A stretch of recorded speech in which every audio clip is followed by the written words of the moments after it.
should be live. I'm gonna come over here and check that real quick.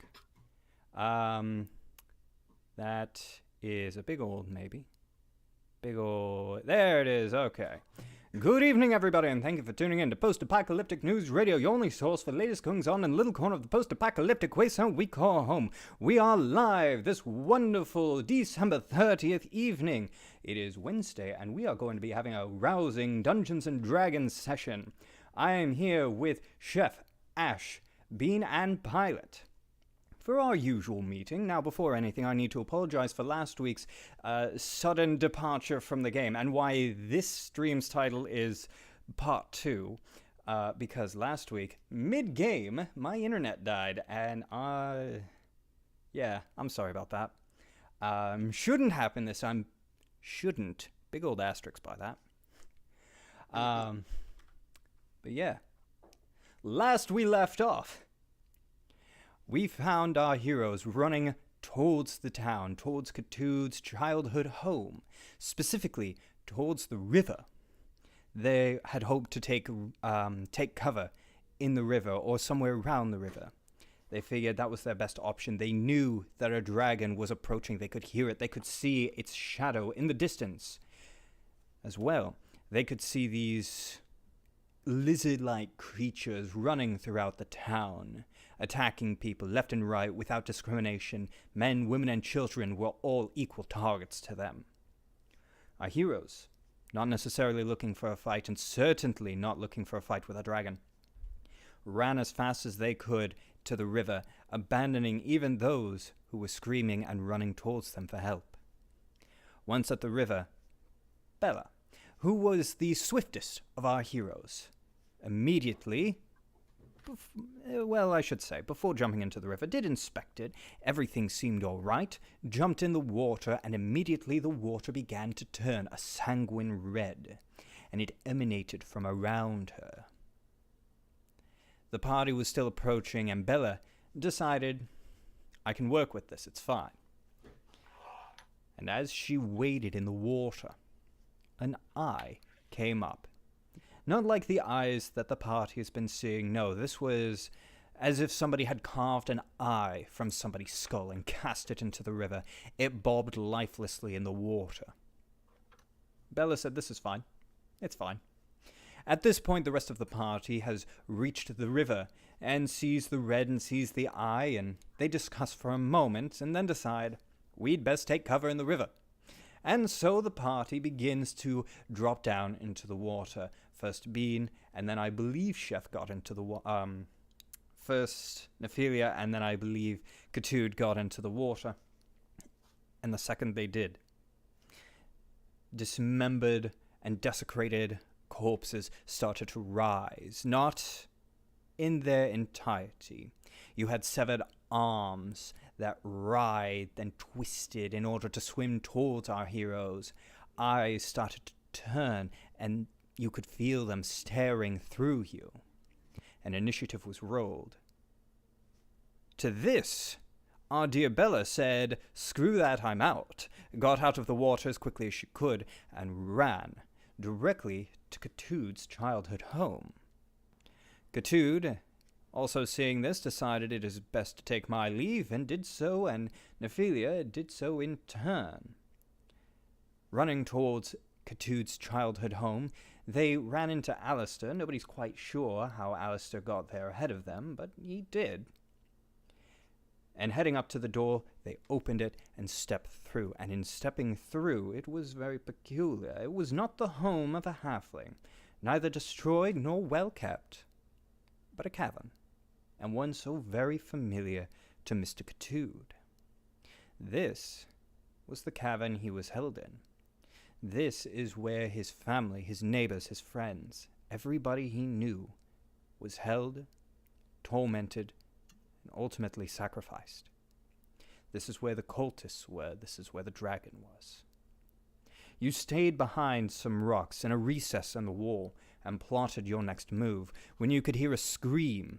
It's coming from the halfling cages. Nephylia peeks around the rocks and takes a look, and it's a young halfling girl. She's screaming, begging for help. And her people turn their back. as 3 kobold cultists are dragging her away. Nephylia cannot let this stand and charges over. I'm busy right now. And charges over, taking one out very quickly and severely damaging another.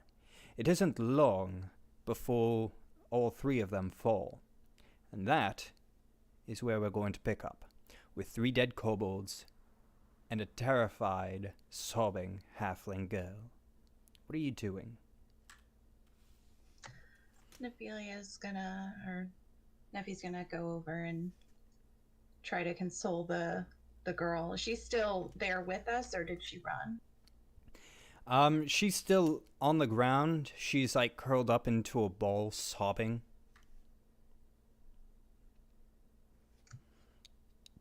All right. Yeah, I'll go over and console her and say, there. Where's your family? Which family is yours? She looks up at you, just tears running down her face. And she just shakes her head no. No family? She looks off in the direction that the kobolds were dragging her. I see. Neffy, it's not real. I appreciate you for doing that. That was reckless. The dragon is, I swear it's over there. I can almost see its shadow. But then it's not real, right? Ketu's just gonna sigh and just.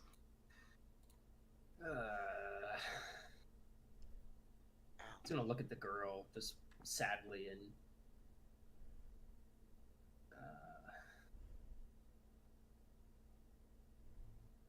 Are there any weapons nearby? Did the kobolds have anything on them? Taking a look at the kobolds, you see that they have on these purplish cloaks that kind of go over their heads a little bit. Looking for weapons, you don't see any, but you do notice that their hands are burned black, pitch black. These kobolds, does one of them have a set of keys on them? Give me an investigation for that one. Not good. 8. You start looking through the kobolds, see if they've got anything. You get a little distracted by the fact that there is a dragon. You can see its silhouette in the fog of this area. It's a little distracting. Is the dragon awake or aware? You can hear it moving around. With every step it takes, there's a rumble in the ground. I forgot I have a +3 to investigation. 11. Alright. Still not quite enough to find anything. Again, that dragon, man. Ooh. Guys, I think we should get back behind the pillars. And Kedget's going to point silently to like the pillars that were lining up against the cavern's wall, right? Or we were hiding from behind before originally.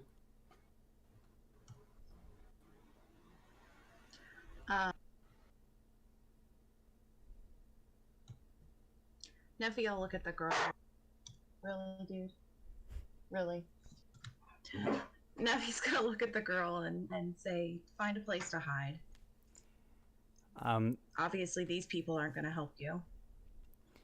The girl, she is slow to do it. She gets up. She's in a state, which, I mean, understandably so. And I think the first thing she does is she rushes and just clamps onto your leg. Where we're going, you don't want to follow. There's going to be nothing but danger following us. She is hesitant to let go. Give me a quick persuasion.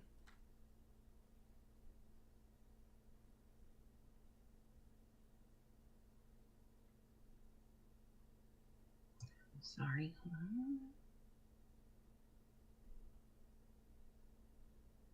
Persuasion is... Oof. Okay, that's only a 9. You get the feeling she understands your reasoning, but she holds on. Does anybody have any spare makeshift weapons or something we can provide her? Ketud's gonna look at her and go up to the girl as well, and talk in his halfling language. Can I text you what I want to say, and I can role play out what I say to her, and then you can say what if I'm successful, then she can do what it is. You can. Okay, let's try that. I want to try this. Okay. I'm intrigued. Alternatively, could just say, in halfling, I say. I know that, yeah. I want to try this. Okay, cool. Let me pull this up on my cellular communications device. All right.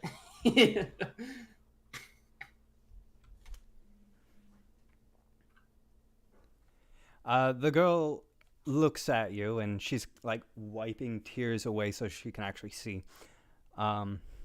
Oh wait, I have to say it though, right? Yeah. Okay. Azonka, Sika Donta. Excellent halfling. I love it. Phenomenal. She looks at you, and she doesn't look up at you. She looks... It feels like she's looking into your eyes, but she's definitely looking about 6 inches too low. And she shakes her head yes. Okay. What did you say to her? Asking her who she is and who am I and stuff like that. Just give me a second. Prakanta.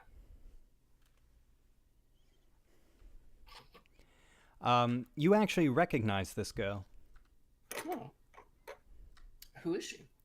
Well, this is little Mary. Aww.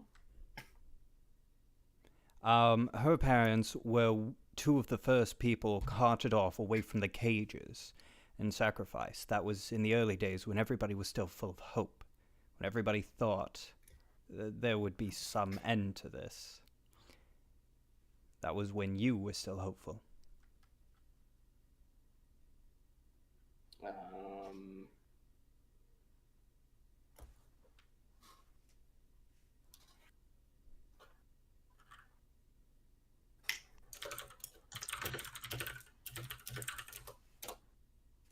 Proscosioto. She shakes her head no.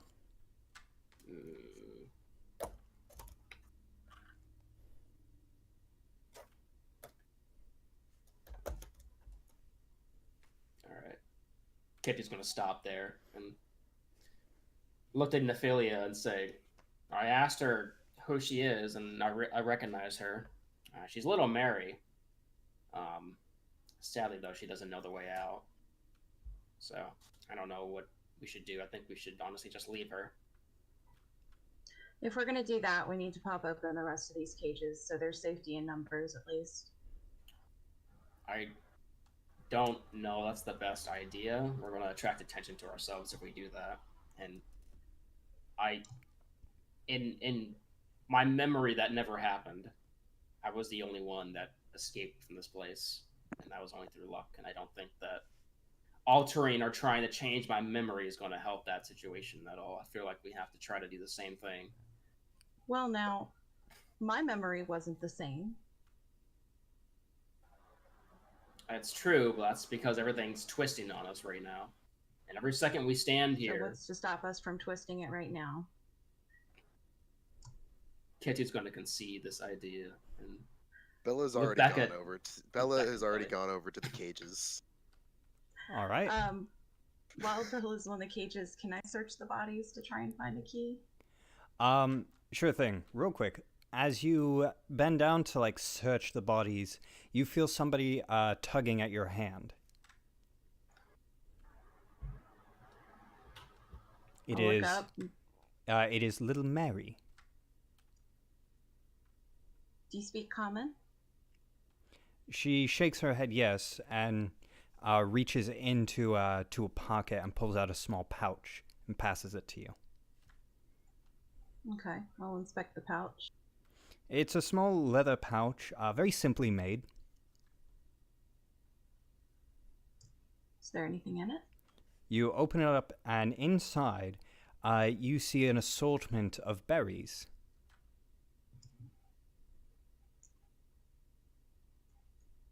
Do I recognize these? Having worked with plants for quite some time, you do recognize these. These are just some wild berries. They're pretty good for you, and they're pretty all right tasting. I'll look over at her and go, why are you giving them to me? Would they benefit you more? Wouldn't they? She looks over at the dead kobolds. That's... I'm gonna politely hand the berries back and say I need no payment. Save them for you. You'll need them more. She reaches up and grabs the small pouch back from you and puts it back in her pocket. All right, and I'll turn and start digging through their corpses. All right, give me an investigation, and real quick before we get that roll, while you and Ketud were talking, and while you had that little interaction with Mary, Bella, you've gone over to the cages. What are you doing? Yes, I've snuck over to the cages. I am trying to keep everybody as quiet as I can, and I have whipped out the small knife that the very kind man in the cave gave me, and I'm working on one of the locks as we speak. All right, are you just trying to break the lock? Are you trying to jimmy it? What you doing? I'm trying to pick it, and if I can't, then I'm trying to break it. Okay, give me a dexterity check at disadvantage to pick it. Okay. The disadvantage is because you're using you're using a knife. Are you kidding me? Oh, are you kidding me? I rolled a nat 20 for my first roll. Oh no. Oh No. a second! I rolled a second nat 20. Ho! All right. So you kind of get the knife in there, and it's still very, very present in your mind. There's a dragon somewhere over there, but you're trying to distract yourself with something else, and this is a pretty good distraction. Let's help these people and open this lock and not think about that. So you pull up something familiar. You pull up the lock. You pull out your knife. Now, it's very difficult to pick a lock with a knife, but you're gonna try it, and you know locks pretty well.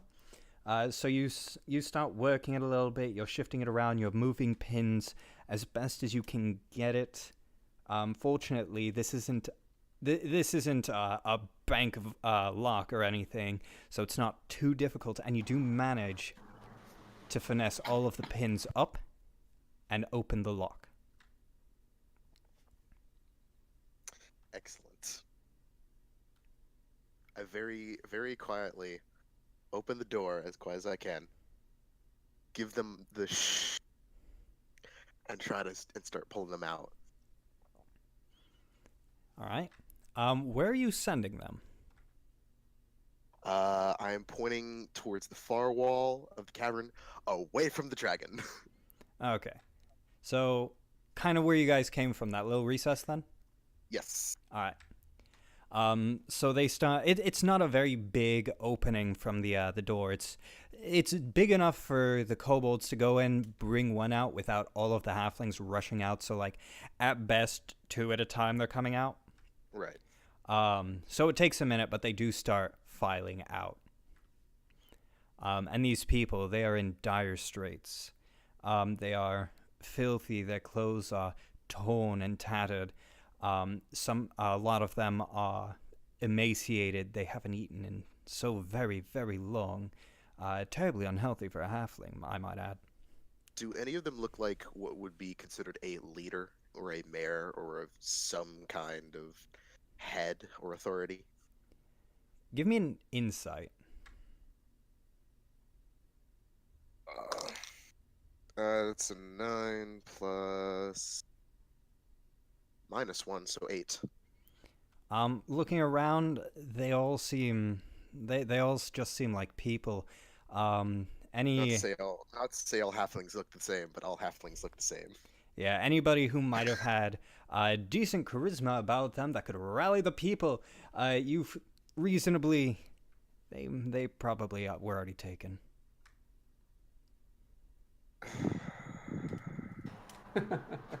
Is there anybody who looks stronger than anybody else? Like flex out muscles, but like still haggard? With an 8, they all look the same. Oh. Okay. Oh well. I just want to state that while all of this is going on, Alastor is kind of just keeping watch on everything that's going on, making sure that, there's not just more kobolds who decide to come and attack. Give me a dragon. Alastor, go ahead and give me a quick perception check just for the overall surroundings. As I pull that information up real quick.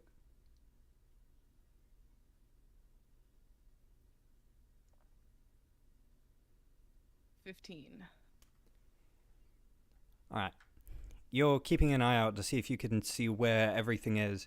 Make sure nothing's coming at you guys.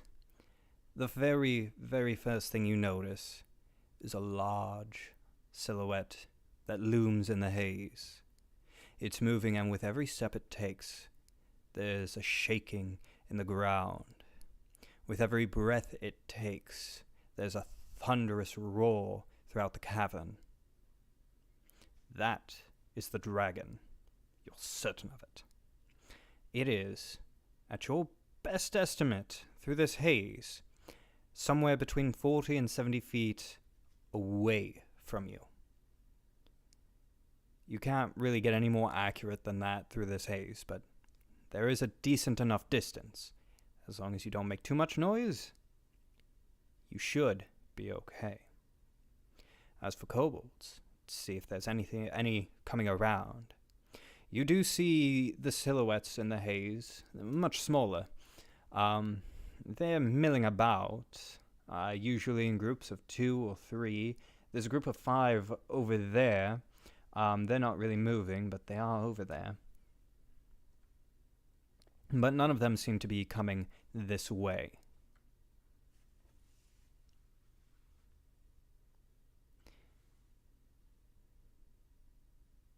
Okie doke. If that's the case, Alastor's just going to very silently try to motion like, we might want to hurry it up over here. All right. So I think I don't think Bella would necessarily see that. Busy with the halflings. Ketud, Nephylia, you'd probably notice Alastor's panicked motioning away. Meanwhile, what was that investigation check?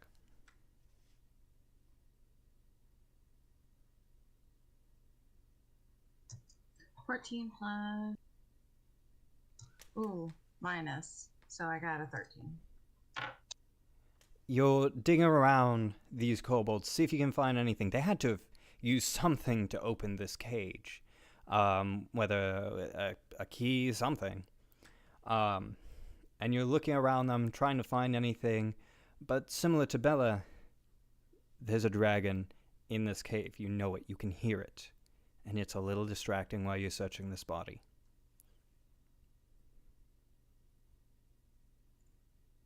Darn it. All right.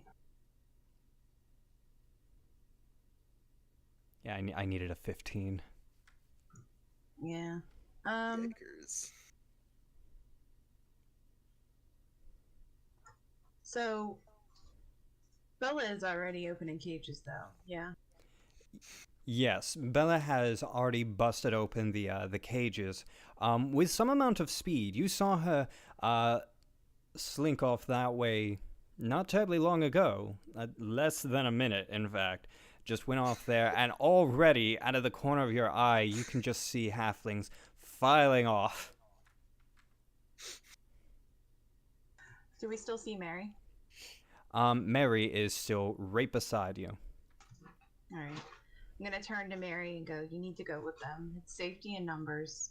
And like I said, there's no way you want to come with us. Mary looks towards the group of people, the halfling, her town. She looks back at you. She looks to the ground for a moment. She quickly comes in and wraps her arms around your leg one more time. Let's go. And she reaches into her other pocket, pulls something out and keeps it concealed, and it looks like she's trying to reach up to your pockets to put it in, but she can't reach. I'll reach down. All right. Do you take from her whatever she's trying to pickpocket into your pockets? I will hold my hand out like this so she can set it there if she'd like. She reaches over to your hand, drops something, and then runs off to the other halflings. I'll inspect what's in my hand. Is it the berries? The berries were in her other pocket. You look at what's in your hand, and it is a small poppet. It's got a little flower on its head. It's got a little dress made out of some grass. Aww.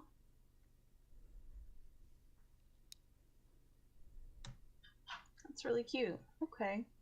I'm gonna put it in my bag. Alrighty.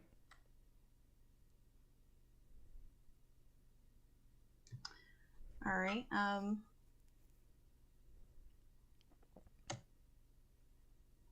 I guess I'll walk up to the Ketud and say, well,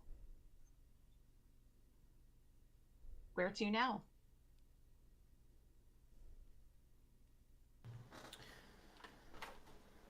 I think, Ketud will say after a long pause, I think we need to go hide before the dragon that's looming in front of us notices that 30 some odd halflings are missing from one of the cages. I don't know if Bella has any intentions on hiding, but I personally don't want to see the wrath of the dragon. Bella is in the process of returning to the group. Well, although hiding is great, we also need to make some progress through here and continue to try and find an exit. Yes, ideally. Go ahead. If I may interject for a moment, Bella, as you are approaching the group, a female halfling is following you to the group. I'm gonna keep heading towards the group, and then once I get to the group, I'm gonna turn around and start talking to her. Cool. Alright, we will do that interaction in just a second. Ketud, Nephylia, you guys were... Alastor, I think we need to go hide. I see Bella's coming. We should go there behind that pillar now. Where are all the other halflings going? They just... Back where you guys came from? Behind the crevice, behind the rock? Yeah, kind of in the recess in the wall where they've got something obscuring them. Okay. Well, then there was a pillar that was adjacent to it, lining the wall of the cavern, right? Yeah. The recess in the walls kind of got some rocks up in front of it, so you've got to go back and around into it. Mm-hmm. And then on the left and right side of that, right, there was like a bunch of pillars that like ran the lengthwise of the circumference of the wall, right? Or no? Give me just a second. Scroll up here. The cavern is large, and you cannot see the other end through the foul haze, but the shadow of the monster is plain to see on the opposite side of the cavern. You can see no other cave, no other door, no tunnel or river. Looking up, you see a glimpse of the gray clouds above, before they are obscured by the foul green sulphurous haze. You are in a recess in the wall that has some stalagmites blocking you from the rest of the cavern. Gotcha. Okay. Well, in that case, I think we should continue on the perimeter of the wall and try to keep our distance from all the other actions. If there's any cover, we should exploit it and see if we can hide behind it. There has to be a way out somewhere on these walls. Something that perhaps the kobolds use to get out. It's going to talk to Alastor and Nephylia saying this.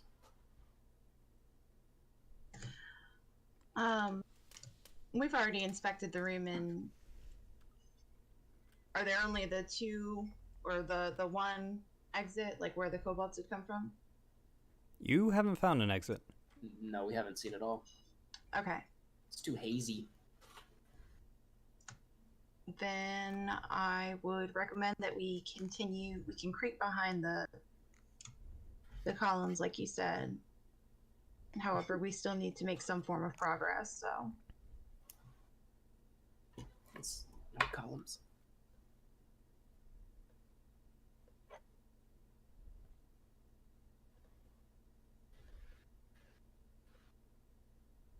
No. Alastor? Bella?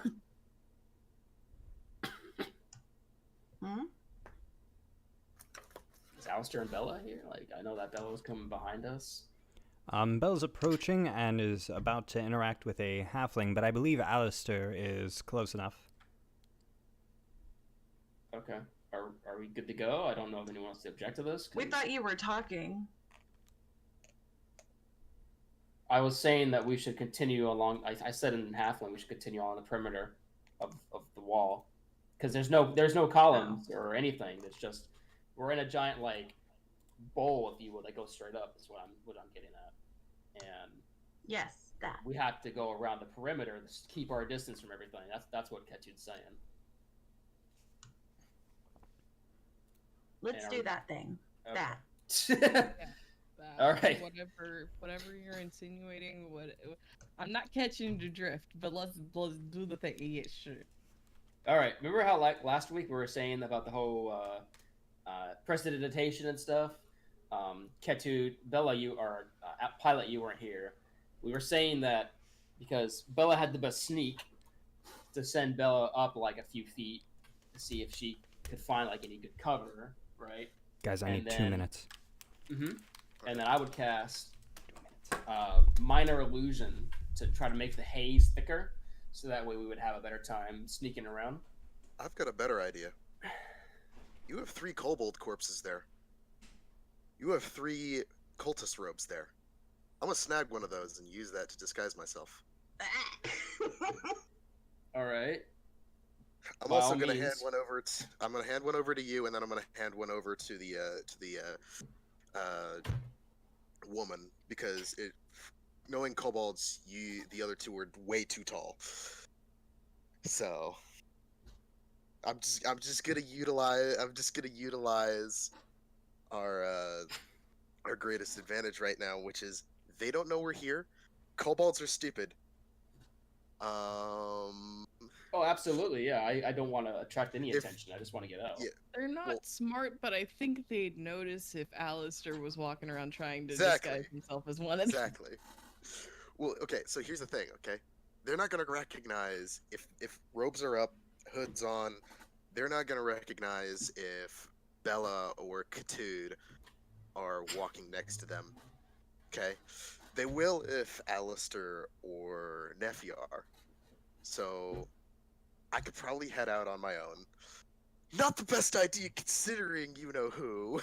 Well, wait, hold on. I know minor Can't we illusion. just be your so... prisoners? No. I mean, what's stop? Oh, God fucking damn it! No, I would be the only prisoner here because I'm a halfling. What if? Okay, maybe we could do that. What if an alternative to your idea is you give us 3 of the robes, and then I cast minor illusion on Alastor to make it seem like they have a really big robe on that matches ours. How does that sound? So now we all have robes. It's a stretch. It's a stretch, and wisdom saves for days. It is, but I have a good spell check. I have a 14 for my spell, I think. That's true. My spell DC is 14. Take that as you will.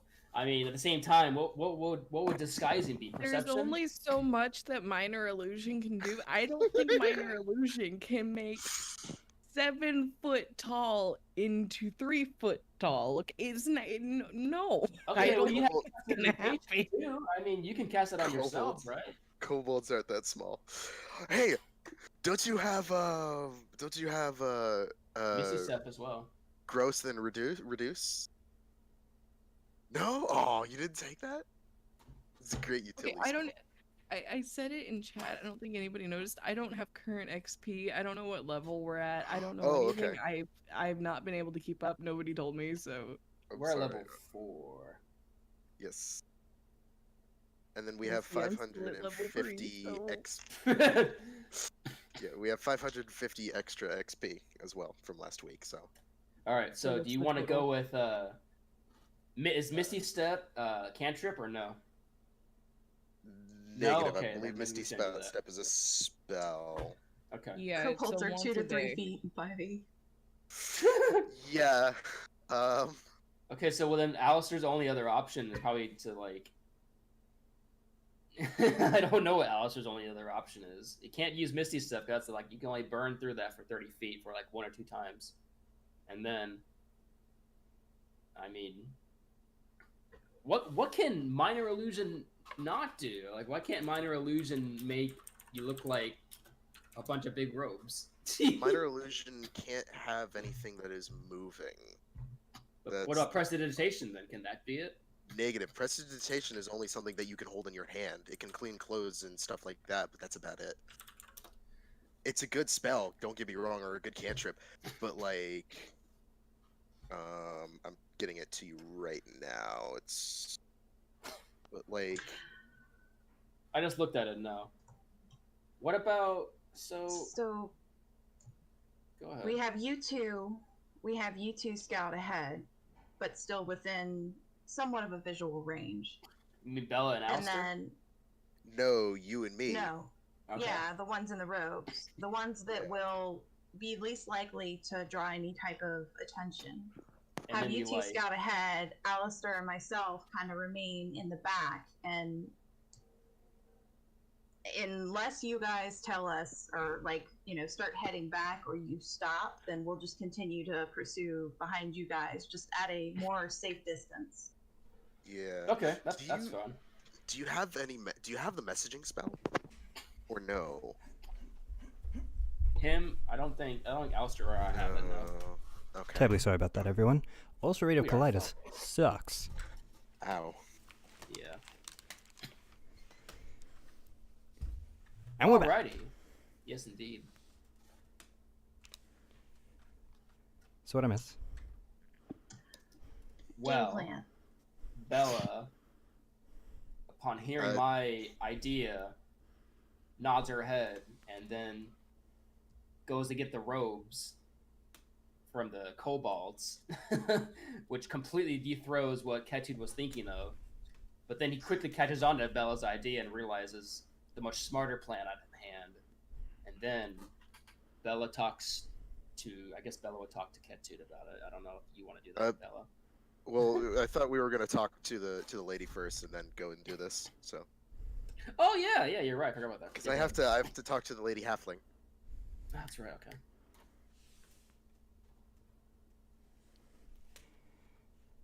Alright, so as you return to the group, there's a female halfling who's following you from the otherwise escaping group.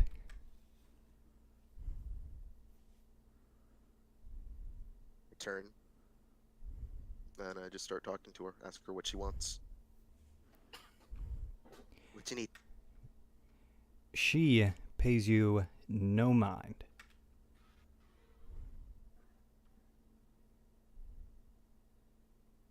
So she's just followed me. And has she stopped, or is she continuing to walk towards the group? She is continuing towards the group.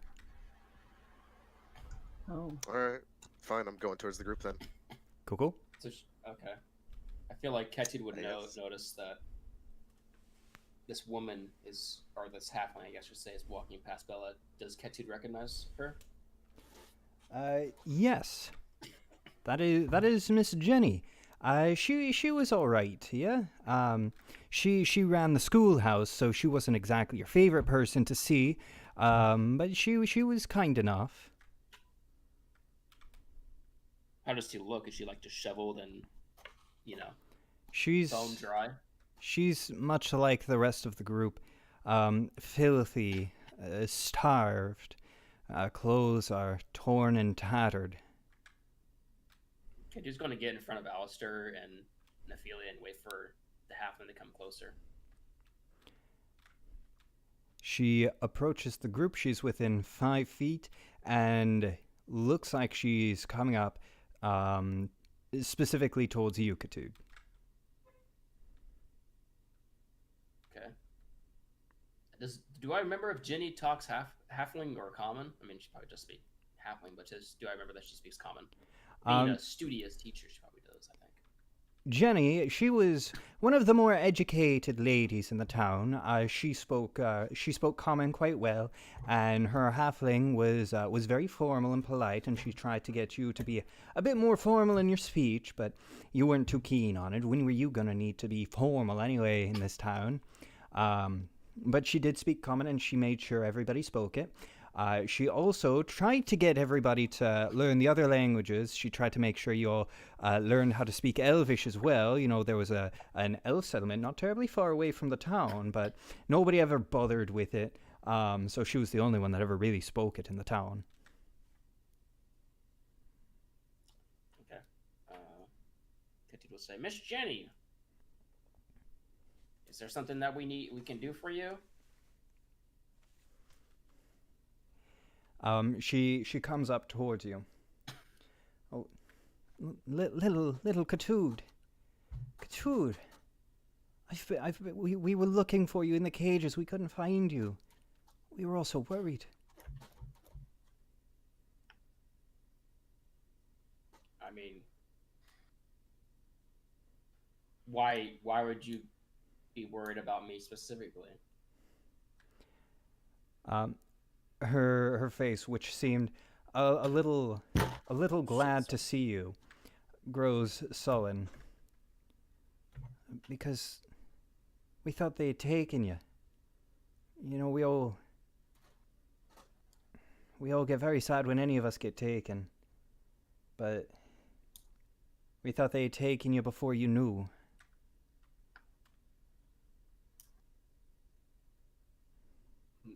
Near what? You can see some tears starting to form in her eyes. Ketud, I'm so sorry.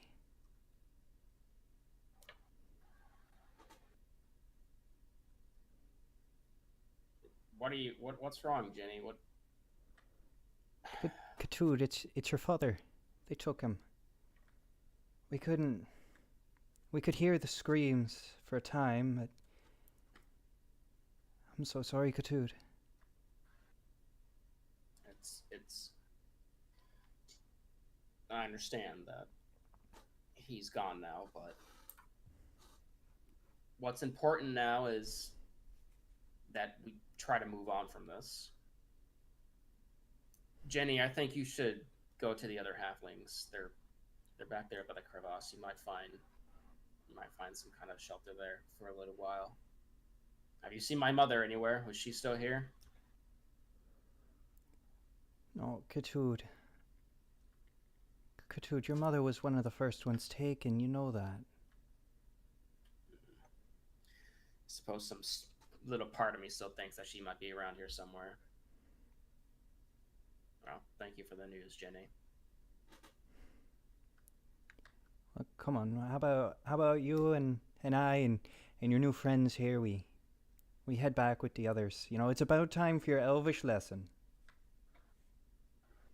What are you, Elvish lesson? What are you talking about? What? Oh, come on now. We might be stuck in here, but you still have lessons to learn. Ketud's gonna look around confusedly. What do you mean, didn't you just... He's gonna look at the dragon in the distance and look back at Jenny. And just... Jenny, are you alright? I'm perfectly fine, Ketud. I like to think that as long as I'm helping to teach you children, might help keep you a little distracted from what's around us. Uh-huh.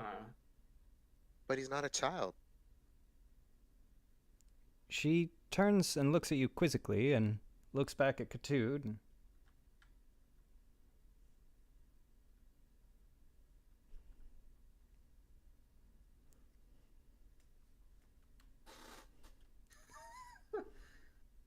Ketud's just awestruck right now. I think, Jenny, I think you need to sit down. Well, wait, hold on. Jenny, you mentioned leaving for these Elvish lessons. Where are you going? we're Do you gonna... know way out? No, not exactly, but there were some rocks over there we were gonna hide behind, and I was gonna gather all the kids for the next lesson. Jenny, y'all can't just keep hiding here. Well, until we know a way out. You can't find a way out if you keep hiding. Maybe you can help us then. Bella's gonna go over to the corpses and start taking off the robes off the kobolds. She's gonna throw one to Ketud. She's gonna start putting one on, and she's gonna hand one to Jenny. All right. Takes you doesn't take you long, maybe like 20 seconds to get all of these, and pass them out to where they're going. They're kobold size, so they'll probably fit you and Ketud, but probably won't fit Alastor or Nephylia too terribly well. I know, that's why I gave it to Jenny. Yes, you said that. I'm sorry.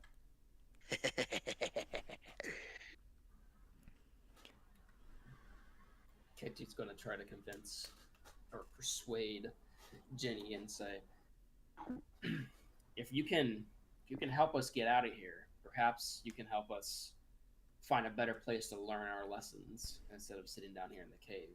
It's the draft in here is much too thick, and this haze makes my eyes water. I don't know if I'd be able to focus on your lessons particularly well unless we were outside, perhaps. I don't know anything about Elvish lessons, but I think survival comes first.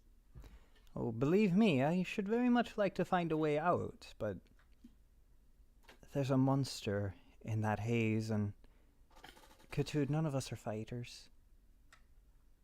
I don't need you to fight. I just need your eyes to help us see where we're going. I know you weren't particularly fond of the halflings hiding in your school, but you were able to find all the best hiding spots, because you knew where the kids were always hiding. Perhaps you can help me inversely with that. Give me a persuasion check.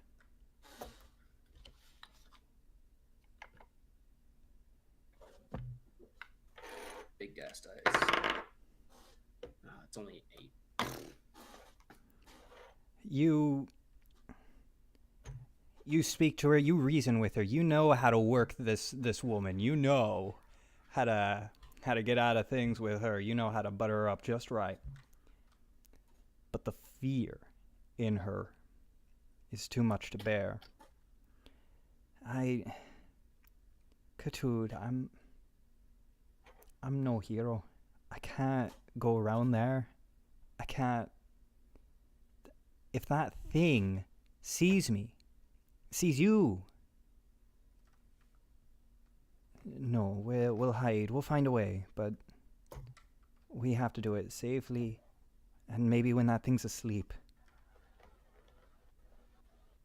Do you know when it goes to sleep? When was the last time it took a nap?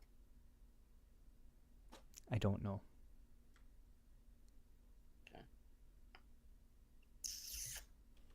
Why don't you guys follow behind us?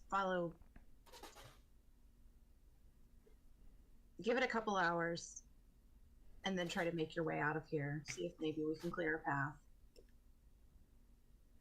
Yeah, we'll go ahead and see if we can find a way out. And if you don't hear anything like screams or anything horrible from us, then think about it and maybe try to follow in our footsteps. That's reassuring, Ketud. I'm only being realistic here. Something tells me that I shouldn't even be talking to this apparition. They're probably not even real.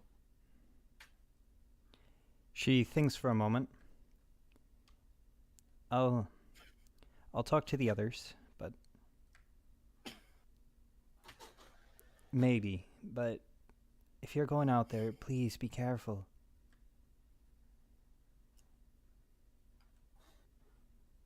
Okay. Ketud nods and looks at the other people in the group. We gotta get moving. We've taken up too much time. Yeah. Alright. Ketud will put on the robe that Bella threw at him.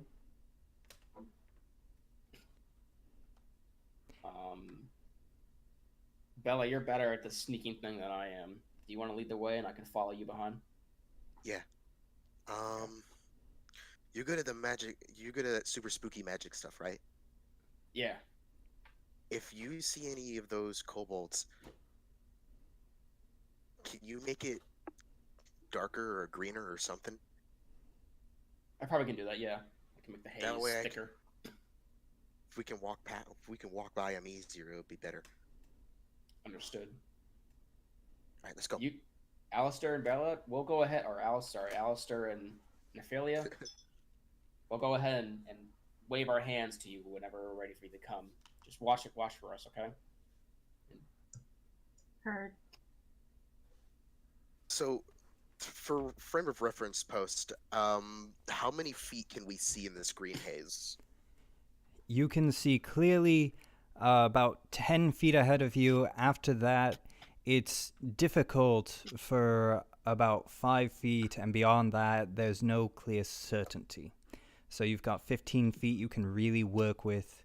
Beyond 15 feet, you can see shadows and silhouettes, and you can make reasonable guesses as to what shadows are or how far something is, but you cannot know for sure.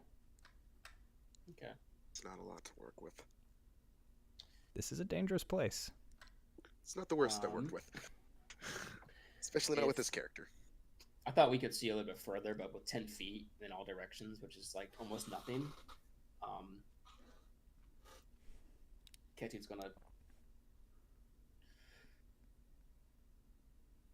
Before Ketud runs off and sees that there's like literally nothing with Bella, he's gonna turn around back to Nephylia and say, I'll give you the signal when it's time for you to move up and follow us, okay? You'll know what it is when I give it, alright? And then go run up to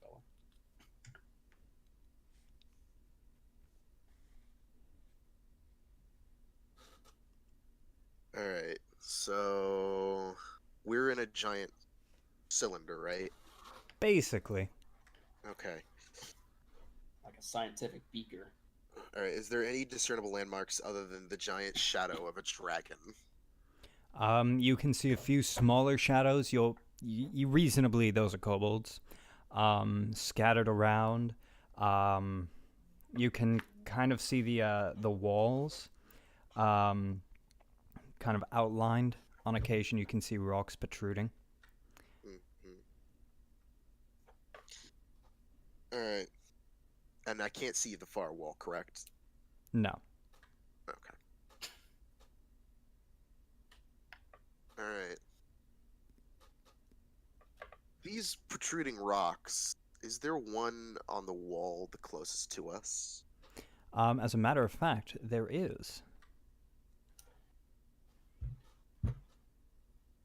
I think you know where I'm going with this.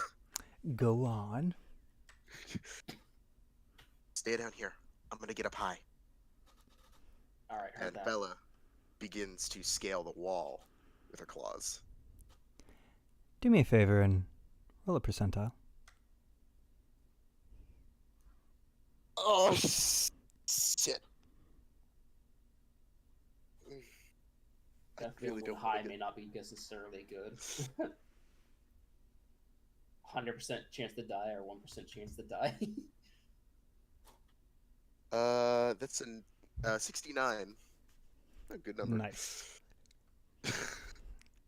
As you start climbing, you're adept at climbing. You know what you're doing, and you've got claws to aid you in it. And you grab onto a rock that you feel is safe, and the rock presses in. I need a dexterity saving throw. Let me grab that real quick.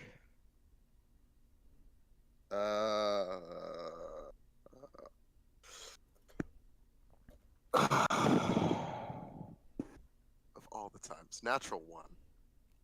And as that rock presses in, you're thrown a little off kilter, and you stumble for a second, and you go to grab onto something else, but the wall is no longer there. It's there. You can see it directly in front of you, but it is no longer physical. And you fall and land square on your back, and you take 1 point of bludgeoning damage. Oh, thank God. As What in the heck? Bella, are you okay? Ow. I just imagine we hear "Meow," and then there's a cat that lands on its feet. What happened? Are you okay? The wall up there is not solid. That's an Okay. illusion. I pressed it. There's a stone up there. How high up is that wall that I just fell from? you were 10 feet up. Can we get a closer look at that to try and figure out what the hell? Get Alastor over here now. Well, they don't know. They don't. Give him. They don't Yeah, I know. know. Give him the Like, signal. Give him the they're at signal. The signal. All right. Here's the signal. Give him the signal. Give him the Ketud's signal. going to go ahead and very quietly use the magic illusion that makes 3 small clicks and just right beside Bella and Alastor's ear. How loud is that again? Hmm? How loud is that again? You want me to actually do it like IRL? I'll do it IRL. It's like 3 small snaps. It's no louder than our voices that we were talking on for like an hour. Okay. Yeah, I gotcha. All right, cool. So you hear 3 small snaps right beside your head. I'm gonna look over, realize it's not Alastor doing it, and then kind of motion and pursue forward. Yeah, let's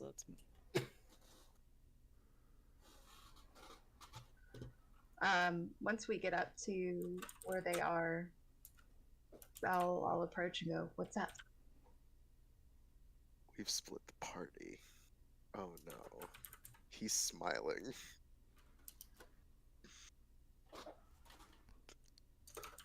He's smiling. Mm.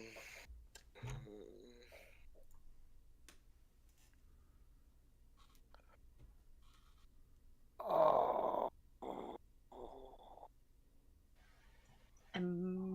So when we walk forward, do Nothing we not seems see to them? nothing seems to happen, but you do run into them.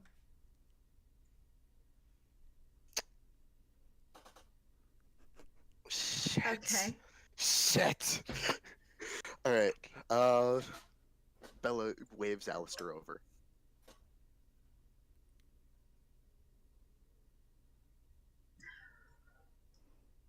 Okay. Nephi is going to. Alistair's gonna move towards Bella. If he sees this motioning, I hope so. She's gonna point at the wall and she's just gonna say, "Up."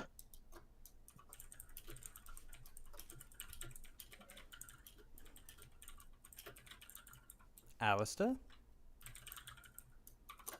She's gonna motion with her hands like, and then she's gonna make a motion of somebody grabbing something and lifting, and then she's gonna turn around. Up.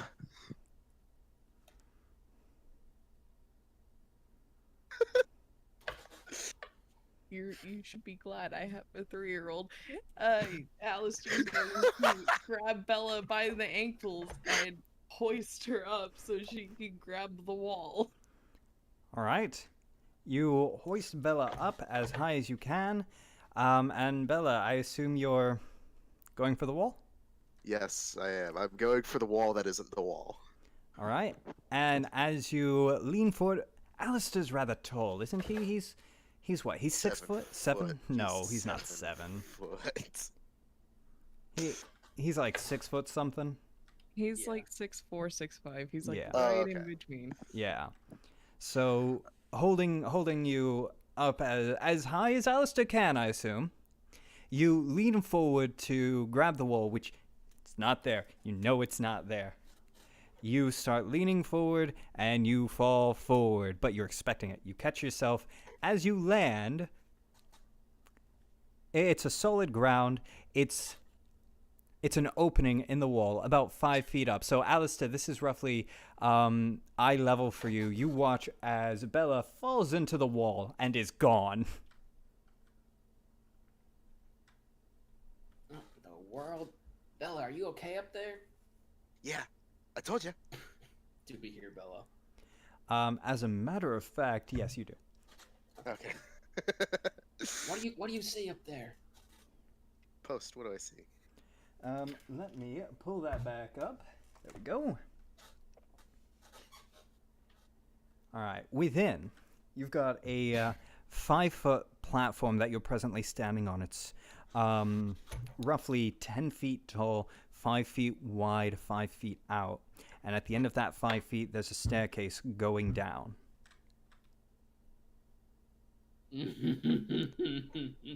What's very interesting, there is no haze in here, but you can still smell that distinct sulfurous odor.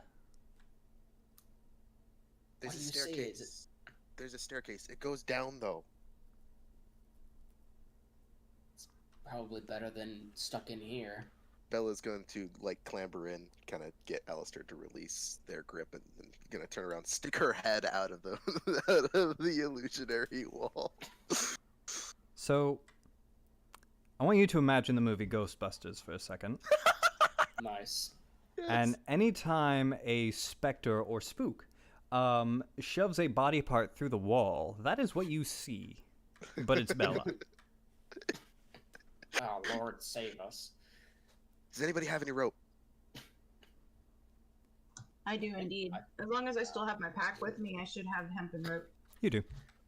Let me get this right. She's Bella's sticking out of the wall at eye level Yes. with Alastor right now. Yes. So Bella's face is right here. Yes.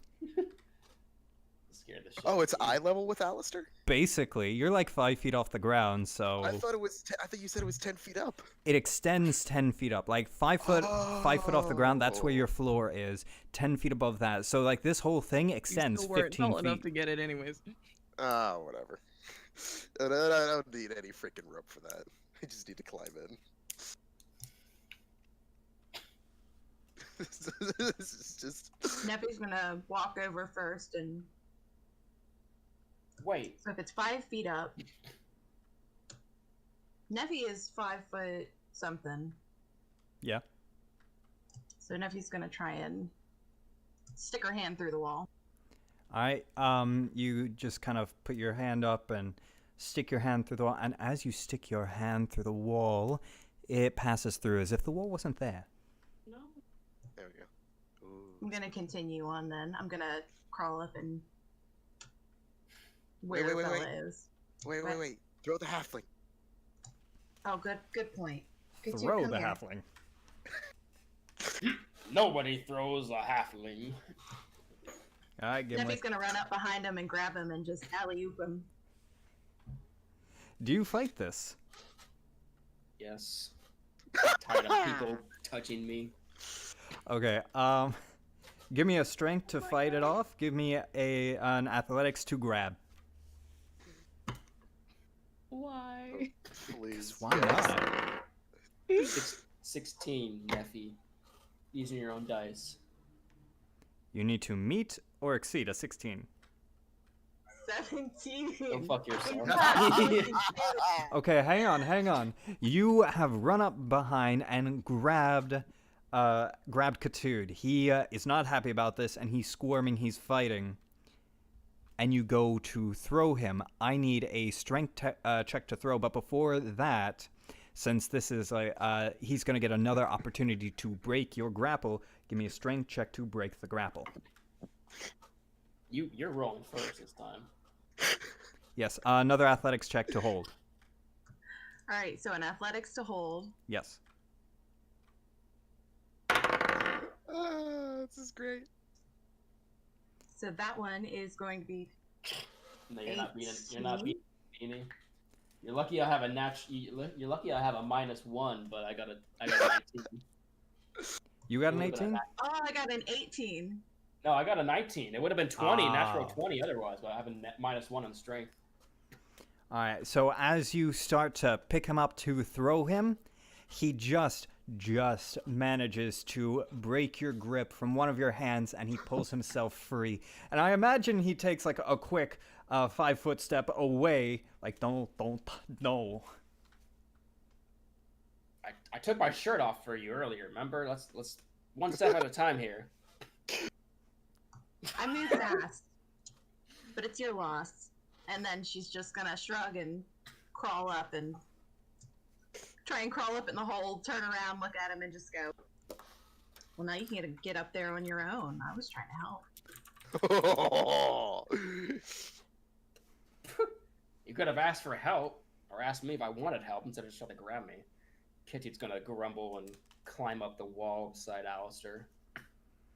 All right, you head up to the wall.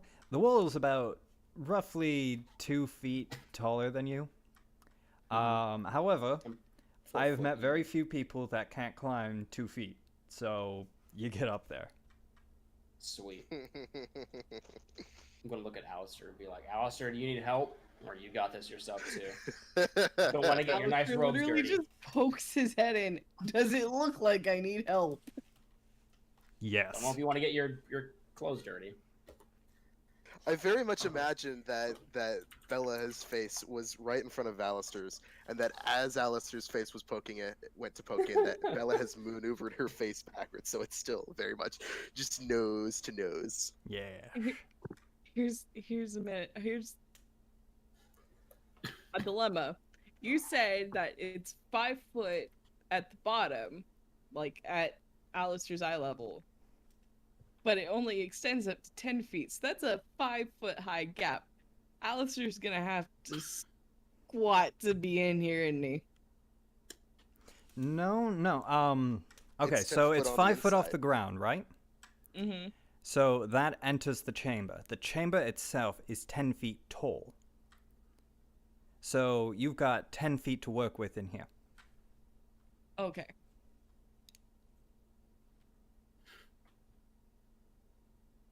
I was very concerned. I didn't want to have to do the whole march through, like, on my knees.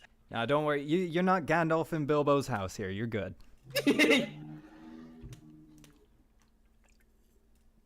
Alrighty. So we're all in this 5 foot by 5 foot, 10 foot tall enclosure with stairs going down. It's a little Bella? cramped. Yeah. Bella, what was your plan exactly? Bella's just gonna look at the stairs. But why did you need the rope? I didn't need She the rope. put the rope back. Oh, my bad. I didn't see you do it. I must have been busy with Nephylia down there when you were doing that. Remember, I said I needed the rope because I thought it was taller than it was. Oh, But it never was. So gotcha. Okay. Well, Bella's just gonna look towards the stairs, look back at. That's the plan. Onward march? it's better than in here, by all means. Bella's gonna start just heading down the stairs. Ketud will follow. All right. You start heading down the stairs. They descend about 10 feet before they come to another hall. I assume everybody's heading down the stairs? Yes. All right. At the bottom of the stairs, you encounter a hallway that is 5 foot wide and 10 feet tall. The hallway extends for what appears to be, best estimate, 50 feet. And midway down, you see a skeleton slumped against the wall. It is in ragged clothes, not dissimilar from the ones that you were wearing when you first woke up in this peculiar place. Ah.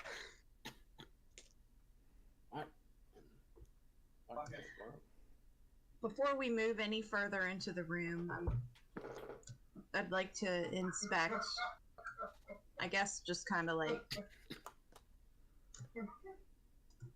stick my arms out to be like, everybody, hold on 1 second, and just I'd like to inspect the room for traps. Investigation. Yeah, while she is doing that, I want to see if there's any magic traps. Where's my All right.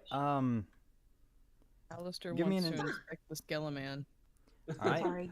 You're 25 feet away from the skeleton, so give me a perception for that one. Ketud, are you using any spells to see if there's any magical traps, or are you just using your keen eye? Just my keen eye. All right, give me an investigation for that. And Nephylia, what did you get? A 14.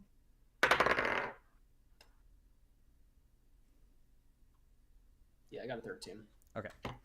Nephylia, you look around. This doesn't seem right. This doesn't seem safe. But you don't know why you can't find anything wrong. But you have a terrible, terrible feeling in the pit of your stomach.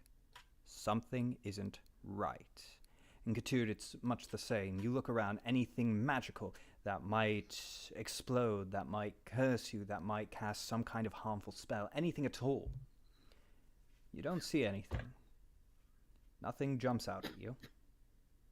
But like Nephylia, you feel something isn't right in this hallway. What was your perception there, Alastor?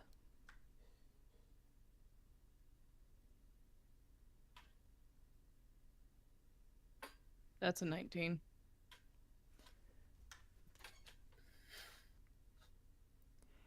You look as closely at that skeletal figure as you can to see if there's anything at all with it.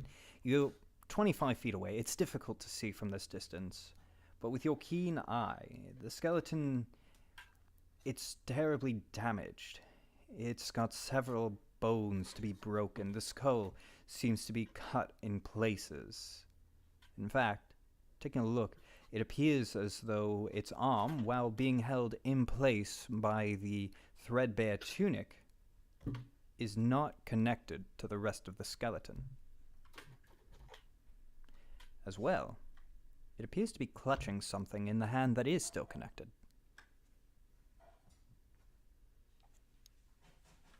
Bella is going to observe the hallway now. He's going to look along it. I want to know what's in its hand. All right. Bella, did I hear that right? You're investigating the hole? Yes, 19 plus, I forget what my investigation is, plus 3, so 22. You look at your friends first, and you see that they seem terribly concerned. And so you start looking at the hole to see if you can see why they're so concerned. This is a free hallway, and hey, there's a guy there. Maybe he's got stuff. But you start looking to see if there's anything at all that would raise concern. And you notice on the floor, there's some. It is a stone floor, but some spots seem to be slightly, very, very slightly elevated. In addition, the walls are very, very difficult to see. But you can see very small slits at regular intervals in the walls, on both sides. This trap. fact, Bella has seen this trap before in a different campaign, but I won't. But I won't hold that against you post. This is my trap, dang it. Bella is going to recognize the trap immediately. She's going to hold her hand up, and she is going to. So you said that they were upraised. You said that there were upraised little platforms on the, or upraised stones on the floor. Yeah, they're very, very slightly raised, but they are. Okay. Is there like any stones on the ground? Like some loose rocks or anything? Yeah, loose rock. You look around to see if there are any loose rocks that you could maybe grab, throw, do anything at all with. But this area, there is nothing. Okay.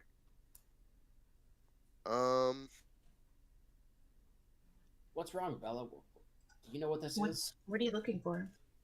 Oh. Bella is going to take out. Post, do you remember the silver? Oh no, wait. The silverware turned into no, it didn't turn into a bell. Bella is going to reach into her bag and is going to grab the silverware out of her bag. All right, you have silverware. She is going to throw a bunch of it onto one of the uprised stones. Alastor, you watch as Bella pulls out your good silverware from home. Because that was your silverware, dang it. Bella, you pull out that silverware and you throw it onto one of the stones? Mm-hmm. All right. One of the uprised ones. Well, yes. As you, I say you throw a spoon onto one of the stones, and that stone falls back in line with the rest of the floor. It's very, very slight, but it is now flush with the floor. And as it does, you watch as, from the left side of the hole, every single one of those tiny slits, a double-sided axe-like pendulum comes down and swings into the other slit on the other side of the wall, and repeats, and repeats, and repeats, and repeats, and does not stop. Bella is going to lay flat on the ground, and she is going to reach out and grab that silver spoon again and pull it off. All right. I'd say you probably threw it on one really close to you, probably Yes. before even that first thing, so. Yeah, that's the idea. Yeah. Nice catch, Bella. All right, so Does Good job. Alastor Don't do that with divulge my this silverware. information to us about what he saw from the skeleton? oh, I don't think Alastor actually got to see what's in the skeleton's hand yet. That is Yeah. 25 feet down the hall, in which bladed pendulums are now swinging. Mm-hmm. Have they stopped, or are they just going? They are just going. How low to the ground are they? They're pretty low to the. They aren't flush with the ground, like you. They're not hitting the floor. You kind of get down to see how far that is. It looks like at their lowest point, they're about 2 feet off the ground. Okay. I have a question in regards to the pendulum that's coming down. Is it like an axe and then we can see a handle that goes up, or is it we can only see the metal? There's a wooden bit that's connecting to it, kind of suspending it, and it's swinging back and forth. It is axe-like in that it's kind of that design on the blade, but it is very much a pendulum that is constantly swinging.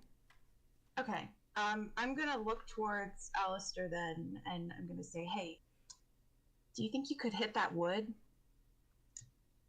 and knock it out?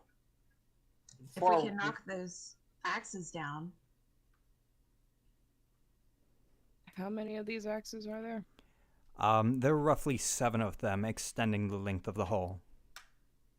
You might have a better chance, honestly, of just trying to punch it through the wall, through the thing with your hands. You're gonna punch an axe? I got a better How's- idea. She's got a better idea. See if we're gonna try to crawl under them. I'm not gonna crawl under them. What's your plan then? Bella's gonna take one of her daggers, whip it out, walk up to where the axes are, walk up to where the axes are swinging, and she's just going to very gingerly stick the axe, or stick the dagger in between the point where it would sweep into the wall at the wooden part, and she's gonna put the flat of it instead of the pointy edge.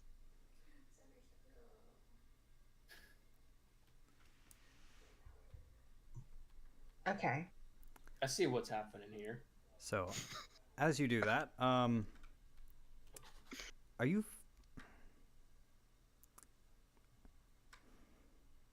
Roll me a quick nature check.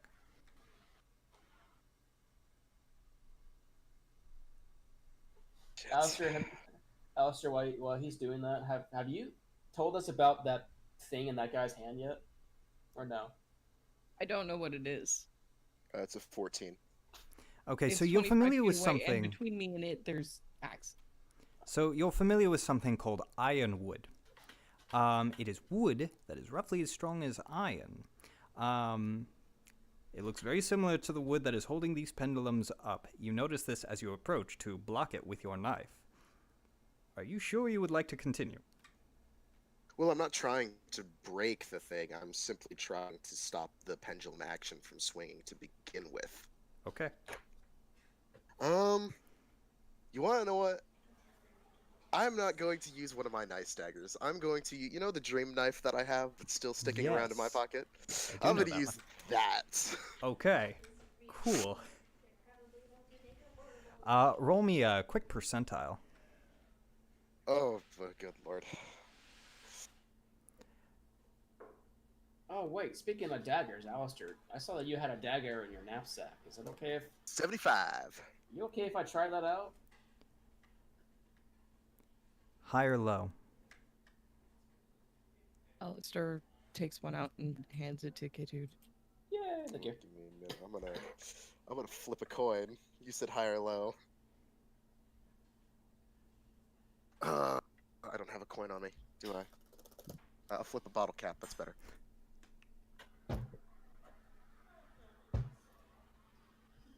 Low. As you place the dagger, which is pretty beat up, pretty worn through, it's eaten through in places. Those are speed holes. To stop this pendulum, it swings down and the wood connects with your knife. You hope to block it, and your knife shatters as it enters the wall. Darn.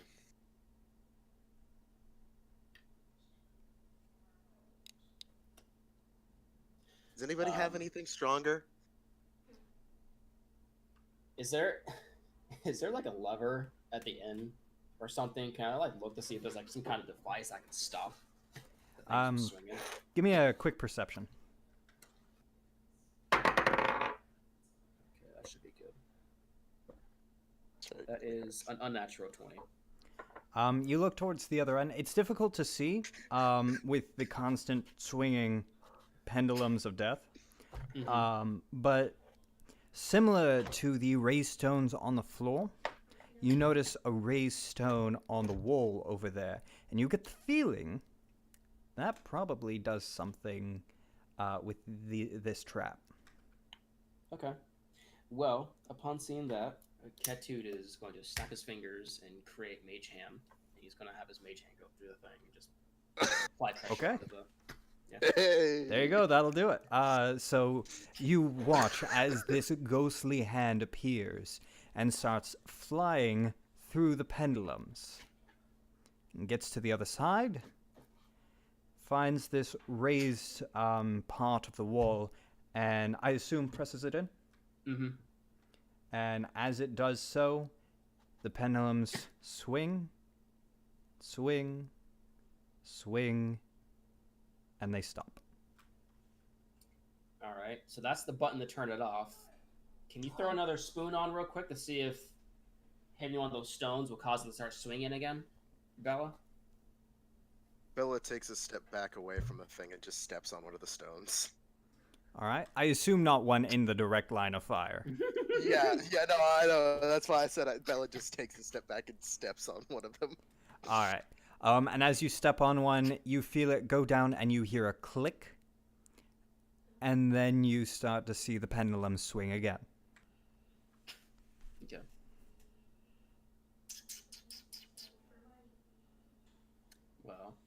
Well, okay, so these are where the pendulum, these are where the, axes, it's pretty linear, right? We'll see where the axes are going. So I feel like I could turn it off and we can move, Ketud's saying this to the guys. What if I go ahead and turn off the axes, and you see those slits in the walls where the axes are coming from? What if we carefully one by one go through it and not touch those stones? We'll have Bella lead the way since she evidently sees them a lot better than we do. And wherever she steps, we step. And if at any time one of us makes a mistake, I can press the button again. Can you hold press down the the button? Can you hold down the button real quick? Hold down the button? I might be able to do that. Sure, let's see what happens. Just hold it down, and then I'm going to step on the stone at the same time. Okay. I just I'll want to try see that. what happens. Yeah. There's a bang, and in the distance, something goes wrong. And... It explodes! Yeah, exactly. Oh no, it's the cave-in all over again. No, please. Rocks fall. Everyone dies! No, too soon. Alright, so your mage hand starts holding in the button. Mm-hmm. Alright, when you press in the button, the pendulum swing for a few last swings and then stop.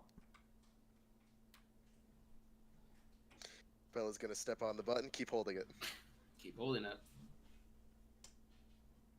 I hadn't considered this. I'm sorry, DM. No, you good. As I recall, mage hand can only work with so many pounds. It's like 5 10 pounds? pounds. 10 pounds? Mm-hmm. So I want to say when you push down on one of the pressure plates, that button extends with a certain amount of force. I'm gonna roll for this.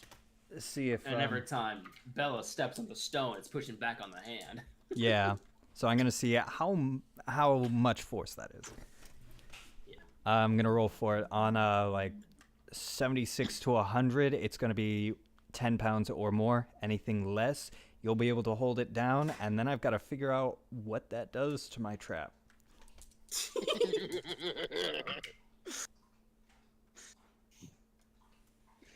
like messing with the siren traps. I told you post. I broke this trap before. With the same damn character. So I got a The look natural. on his- I got a natural 1 on percentile. Oh, really? Fun fact: What happened? a 1 on your percentile when you're playing Call of Cthulhu. That's basically a natural 20. But this isn't Call of Cthulhu. Rip. I love it. So with a 1, I'm going to say that you hear a snapping in the wall, a loud crash, and I think like 1 or 2 of the beams just fall out. Like it's the wooden beams, not the blades, that fall down and kind of block the hallway a little bit. Like you can still maneuver around, but they're there. Yeah. And the trap is disabled now? Assumably, yes. You see Bella's arms shoot up, both of them, and you just hear, yes! Alright. Ketud's gonna bring back his mage hand and give it a fist bump and then make it go. Hey. He's gonna look at Bella just like, oh, that's cool.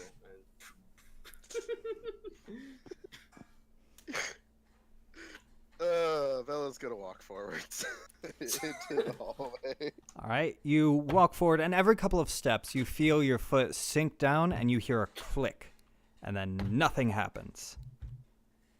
Hey. Bella's gonna approach the corpse. All right, I assume everybody's walking down the hall at this point. Mm-hmm. Yeah. All right, Bella, you get up to the skeleton, and it is a skeleton. There is no flesh left on this thing. Oh, poor guy. Alastor's going for the hand. All right. You have a skeletal hand in your hand. It is clenched yes. closed. Can I pry it open to figure out what's in there? As it has no muscles, there is no need to pry. It opens up quite easily. This is not a movie. Yes. Inside, there's a small... it's not really a leather pouch. Picture almost like a wallet, but it's got a flap that folds up.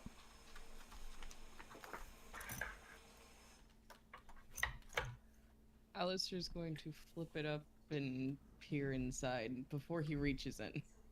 All right. Looking inside, this is only like the size of your hand. It appears to be a set of badly damaged thieves' tools.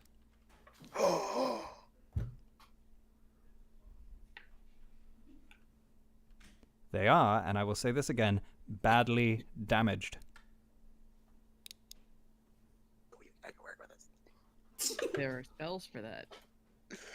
Gimme. Does Bella see this? Alastor, are you trying to conceal what is within this small leather rectangle? I mean, he didn't take anything out. He literally just kind of picked it up, looked in, and then put it back and put it in his pocket. Bella, were you actively trying to look up and see what it be? Assume that that he's too tall for that. He is pretty tall, and you are pretty small. I'm going to assume that she saw the leather pouch. She probably doesn't know what it is, so she's more interested in the skeleton. All right. Now, what's in the skeleton's pockets? You examine the skeleton. It has no pockets. Okay. Is there anything within the clothes or anything on the skeleton whatsoever that is useful? You find roughly 200 some odd bones. This is fairly useful. That's about it. Really? Damn, I was hoping it was a thief. So what else is besides us now that we've gone through this pendulum So trap? at the end of the hall, you can see there is a door. Okay. Well, now that we just went past the first trap, Ketud wants to... How far is that? How far away is that? This is roughly a 50-foot hallway. The skeleton was halfway down, so 25 feet. Alright, so Ketud wants to see if there's any more traps, and he's going to motion to Bella and say, Bella, do you see any more traps down there? Whenever you're done with the skeleton, sorry. I'd assume that she'd pretty quickly figure out, oh, there's nothing here. This is worthless. Let's find something worth value. And she's gonna look down into the next corridor. Is it a stairway down or is it a corridor? No, it's just a straight hallway. It's just a straight hallway? Yeah. Just all the way down? Yeah. She's gonna look at the floor. Are there any upraised things? There are still plenty of pressure plates. Like you haven't passed all of the spots where the pendulums were swinging. Okay. There were 7 and 50? Jeez, 50 feet. That's... Yeah. Wow.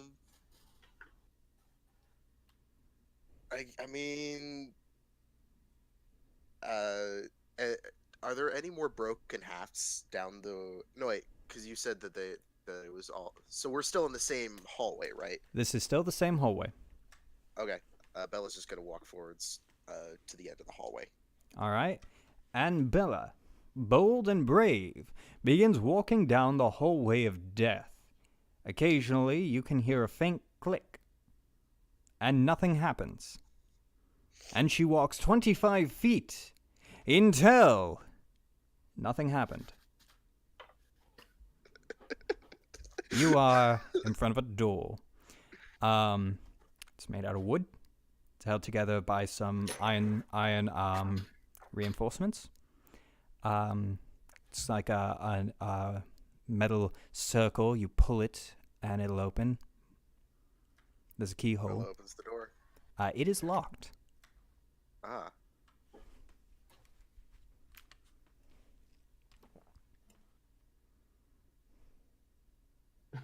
Ketud's gonna walk up to Bella as well and examine this door. You examine the door, and it is made out of wood. Seems to be the same kind of wood that the pendulums had supporting them. There's some iron reinforcements just kind of holding the wood together. It's a little pull handle. It's a keyhole too. Bella's very much just leaned forwards, looked at the keyhole, and just... You look through the keyhole? Does it appear? I said looked at the keyhole. I didn't look through the keyhole. Okay. I didn't look through the keyhole. Okay. You know what? For sake of brevity and for sake of story plot, I look through the keyhole. You look through the keyhole. I need... You give me a Constitution saving throw. Alright. Can't get a kill. Let's see. 12 plus 0, so that's 12. For a moment, you are blinded, and you are overwhelmed with excitement. As you look in, you can't see the entire room. You don't know how big it is. You don't know how high up it is. But you see massive mounds of shining golden coins, flawless gems, and precious stones strewn throughout these mounds. Bruh. You salivate at the sight. I like shiny. There's like a big ass bell somewhere in there. Bella, what'd you see? What are you looking at? How does Bella respond? She just holds up her hand, whips out one of her daggers again, and gets to work on the door. What in the... Nephylia, Alastor, get up here. I think Bella found a way out. Roll for lockpick at disadvantage. Geez, some thieves' tools would really be helpful right now. Yeah, I wonder why the DM wouldn't put these tools here. Lockpick? That's... Dexterity sleight- check. Is it a dexterity check? Yeah. Does it fall under sleight of hand or dexterity? Pretty sure it's a dexterity check, but you get to add proficiency if you're proficient in thieves' tools and are using thieves' tools. I'm not using thieves' tools. I am using a knife. Yeah, so it's going to be a straight dex roll. Okay, so roll the second one. That's gonna be 15 plus 3, so 18.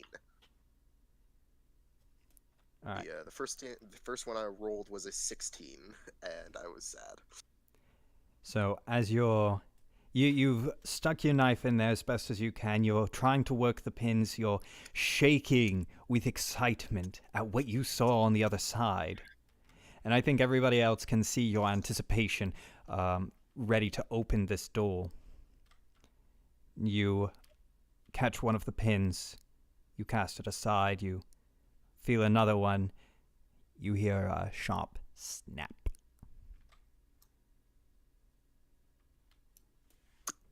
What the heck was that? That's not good. That's fucking Sam. I'm gonna pull my knife out of the door. Chipped, isn't it? A little bit. Yeah. Bella's going to use her claw to pick and pull the piece of the knife that was broken in the door out of it.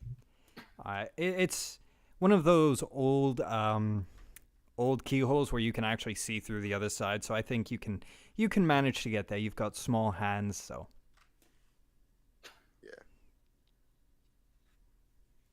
Yeah.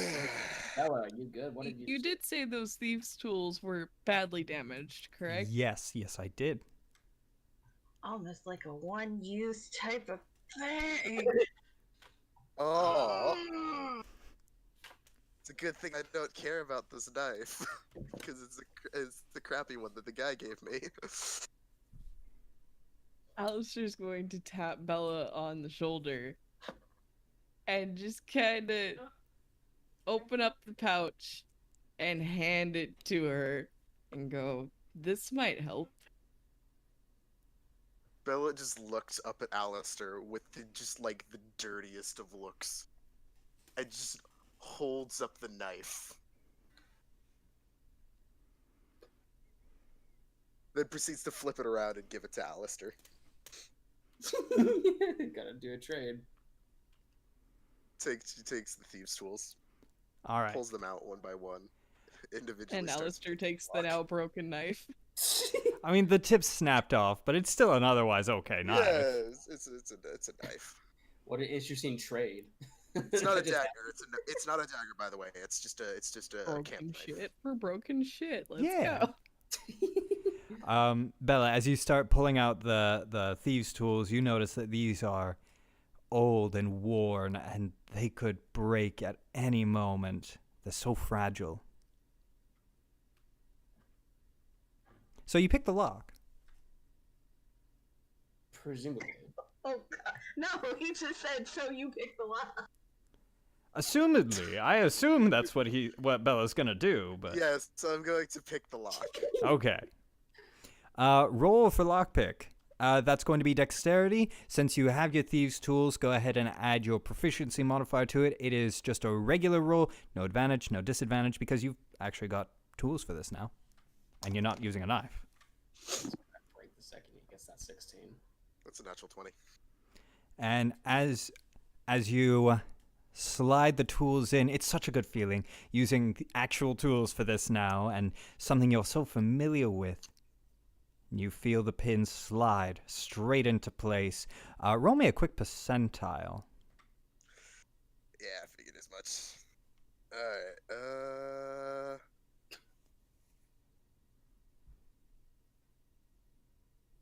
that's an 8. No, wait, sorry, that's an 80. 80. I'm mistaken. Every time I see 0 and then I see the 0 in front of the 8, I'm just like, yes, 8. Because I'm stupid.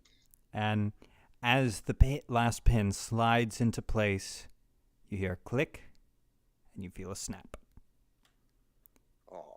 I needed a 91 to 100 for those things to survive. Damn. But then Oh, wow. did he unlock the door though? You don't know. Bella's going to walk to the side, open the door, and then close it behind her. The door opens without any issue, and you watch as Bella walks in the door and promptly closes the door behind her. What? How much treasure are we talking? Hold on. What are you guys doing outside the door? Who yanked the door open? We don't know what Bella's trying to do. So, Looking and going, hello? very quickly after you close the door, you hear an "excuse me, hello," and the door opens back up behind you, but you are already lost. All right, hang on. Within this door, there are large mounds of shining golden coins. With flawless gems and precious stones strewn throughout these mounds, they occupy the entirety of this 20-foot by 30-foot room. You see gilded furniture, gilded tables and chairs fit for royalty. So what you doing?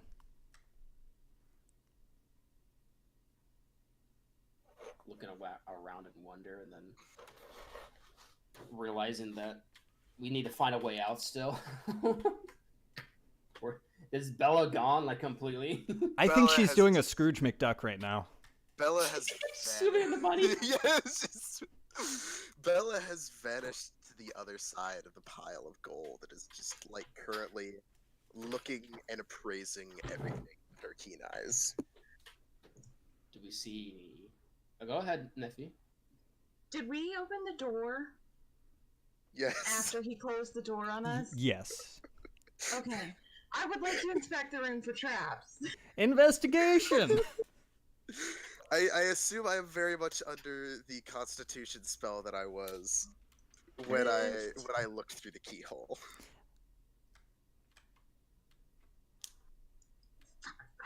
That's a 12. There don't appear to be any traps. Just be God. be careful, Bella. I don't want this room to end up like the last one.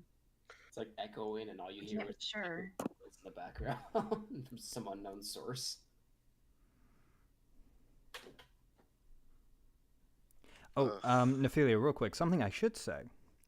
That amongst all that gleams and shines, with your investigation, you do notice that some items do not. They seem mundane and worthless. These things are strewn about the mountains as well, although there aren't many of them. I'd like to investigate those further. All right. So as you're approaching one such item, Ketud, Alastor, what are you doing? Wondering where the heck Bella went and looking around for. I mean, Ketud would be investigating to see if there was like any weapons or any like useful items, or if there was like a door somewhere nearby to get out. Just a general like hazing, you know, a grazing at the restaurant. I gotcha. Give me an investigation for all of that information, except for where Bella is. You can very clearly hear the clinking of coins over there. Heard that. 17. 17. You look around to see if there's a door, any other way out through here. There doesn't appear to be any way out other than the way you came from. You look to see if there are maybe any traps. You don't see any useful items, any weapons or anything. You see all that gleams before you. You see the bright shine of greed and wealth. But as for weapons, you don't see them. You do, like Nephylia, notice a few things that seem out of place, mundane, worthless. They don't shine or glimmer, but they are here.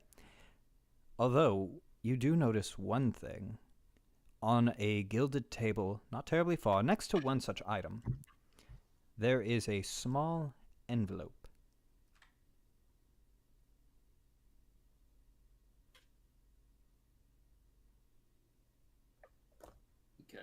Okay. Is it like in like the middle of the pile of gold? It's on a gilded table next to one such mundane item.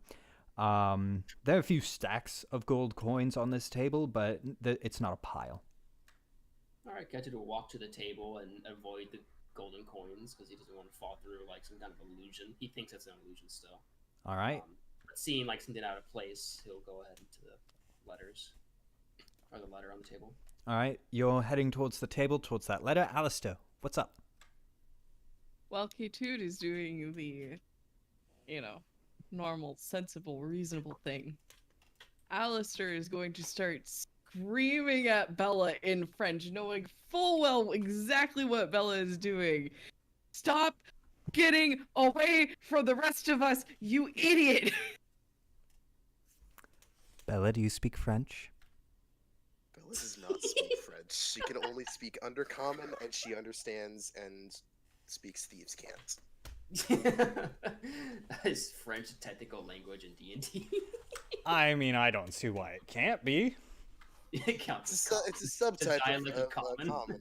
Subdialect of common. Yeah. Exactly. Look, I don't care if it's a real language in this universe or not. It is in my head, and that's what Alastor's doing right now. He's mad, and he's not dealing with this cat person getting away anymore. Can you do what I did earlier when I spoke to the halfling and yell at her in French, IRL? Please. Two or three, I know you.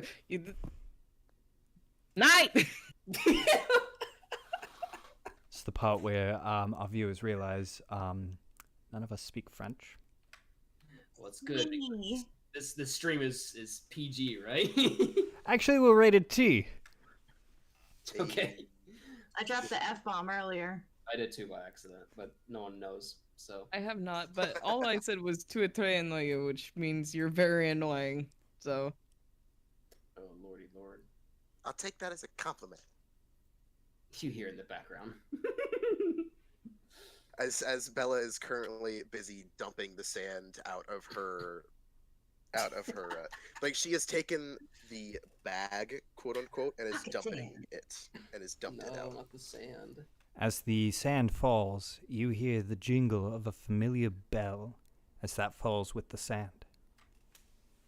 Bella's face goes from immediately from greed to oh.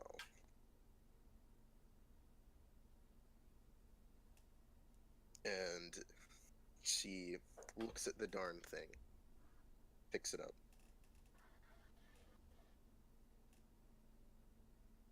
Puts it in her hands, puts it back in the bag. Her mood is kind of killed now, so she just begins to kneel down, kind of shuffle a couple of gold coins into the bag, and then pulls all the sand back into the bag. All right. It's back. It's poor bag. So you get 55 gold in your sweep.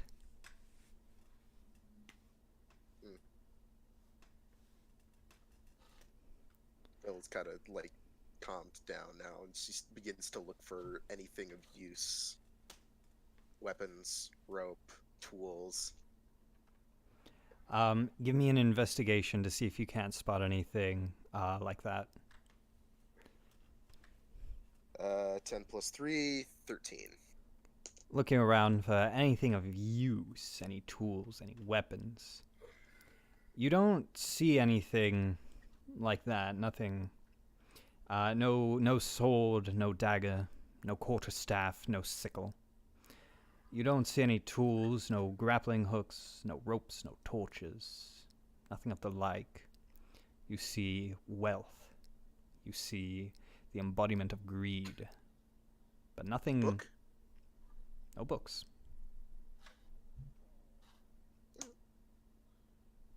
You do, just as Nephylia, just as Ketud noticed.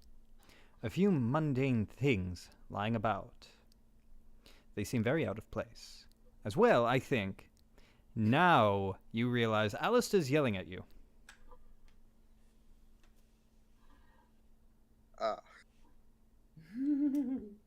Bella is going to just smile and kind of back away from Alastor. I thought Bella was gone. She doesn't understand a thing that Alastor's saying, so all she knows is that Alastor is pissed.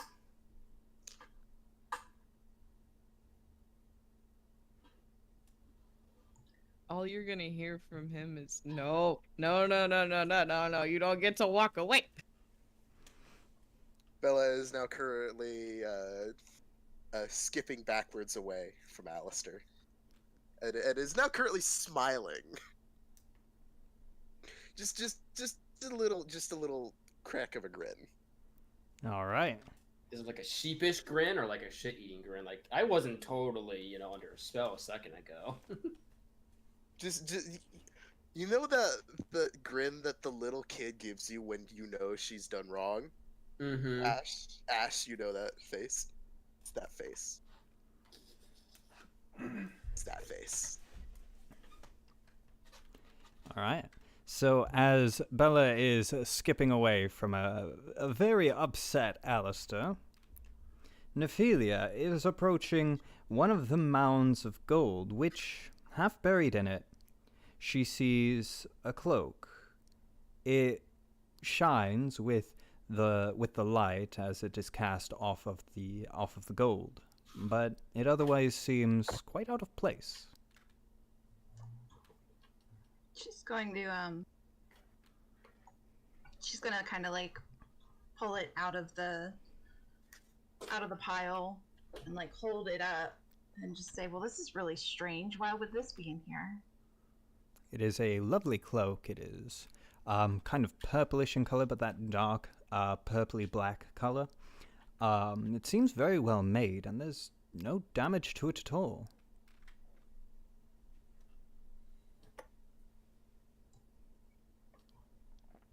Wait a minute.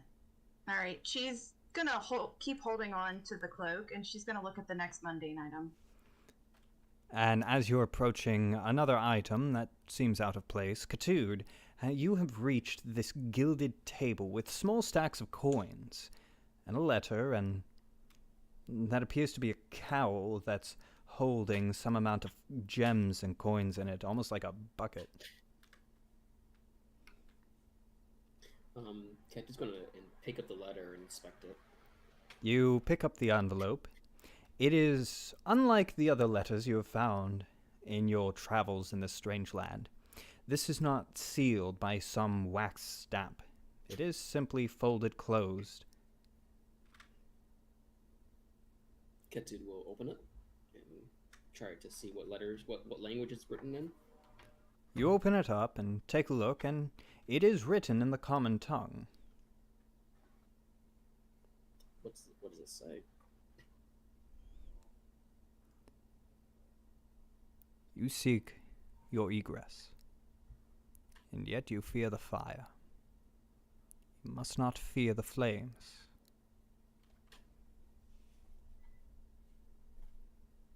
Ketud's gonna look it over and see if there's anything on the back, and if there's nothing on the back, he's gonna fold it back up and put it into his bag. He's gonna look at the, you said that there's like a small other mundane item besides the letter, or was it the cow? Yes, right next to the letter there's a cowl. Yes, it is filled with gems and some coins. Almost like they were using this cowl as a bucket of sorts to hold things. But the cowl is black and very soft to the touch.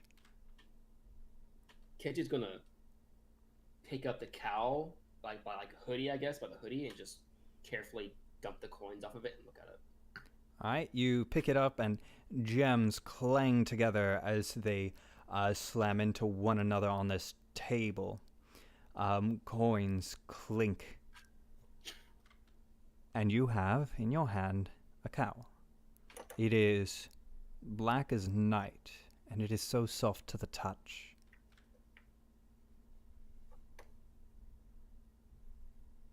Ketud's gonna look at Alastor and Nephylia and wherever Bella may be, and look back at the cowl and just does this belong to anyone? You know, he's gonna try to sound quietly in the 20 by 30 foot room, but loud enough so that way you guys can hear. This is your memory, not ours. Your items would be here. You have I don't Does recognize. this belong to you? you have She's no gonna memory hold of up this the- place. I don't remember this place, and I don't know if I remember these clothes. What Whatever. about this? And she's gonna hold up the little cloak that she just dug out of the gold. Would I recognize the cloak that she's showing me? That Nephylia's showing me? You have no memory of that garment. No, I don't remember that at all. How big is it? How big is it? It's a standard size cloak, large enough for a human to wear, but not designed for a Goliath. A halfling could wear it. It'd be a little long, but could make do. How It'd be big is the difficult for a cowl? gnome to wear. How big is the cowl? Much the same in design. It looks like it was designed average size, so a human could wear it comfortably. Elf could probably wear it. Dwarf even could wear it. Since it's a cowl, a halfling or a gnome could easily wear it as well. Again, might have some difficulty with some of the larger races. A Goliath or a Warforged might have some amount of difficulty. Yeah. Okay. Ketud would like to sling it over his shoulder and wait for Alastor to continue watch Alastor and Bella as they finish up. All right. Alastor and Bella. You see Bella's currently running away from Alastor as she yells out, "Sorry, Alastor, you promised to old Brad Lab or go dancing."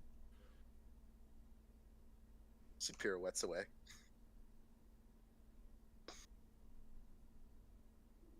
Now he knows that Bella's making fun of him, and that's just gonna piss him off more. Bella's speaking thieves' cant. Yeah, but Alastor doesn't recognize that. It just sounds like you're making fun of French, and now he's just angry. Yeah, I thought he was making fun of French too. It's like, wondering what is that? Oh, that makes sense.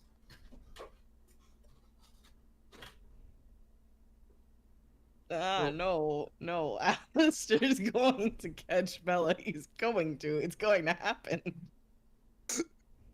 He's gonna run around this room all day if he has to. All right. So we've got a Three Stooges style chase scene here. As Bella is running around the piles of gold, you hear the constant fall of coins. It would otherwise be a beautiful sound, I imagine, but not necessarily in this context. Being chased promptly by one Mr. Alastor, who makes much less noise, but you can't help but make coins fall, as there are literal mounds of them. Guys, is this really the right place to be doing this right now? Bella scampers up a wall. And so you do. As high, not It's too high up, just high enough. it's 30 foot tall, and you have a climbing speed. Bella's gonna sit about 25 feet off the ground. Just clinging to the wall.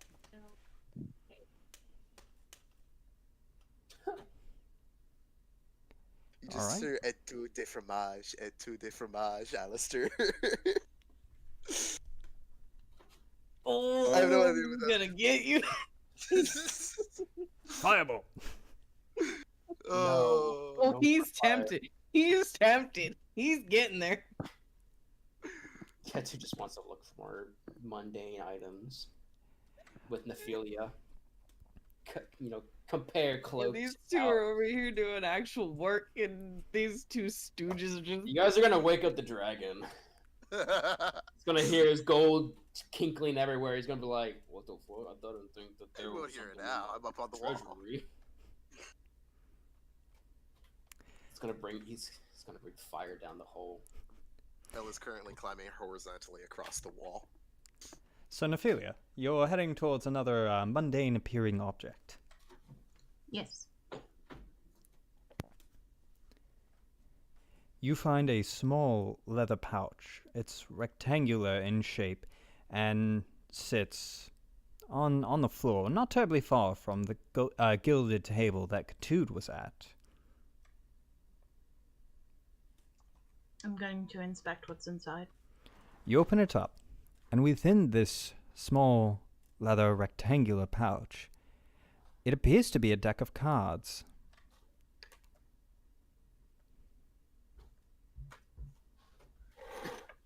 Playing with fire post. I have my deck of cards, right? Yes, you do.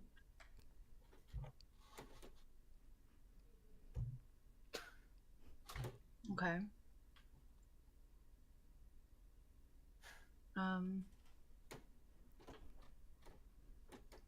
If Ketud is scouring around with me, I'm gonna kind of point down and go, "This wouldn't be yours, is it?" No, I don't recognize that. Ketu's gonna walk It's away. really strange. Ketu's gonna take a step away from Nephylia and keep looking on his own for just a second. All right. By chance, Nephylia, do you inspect the cards at all?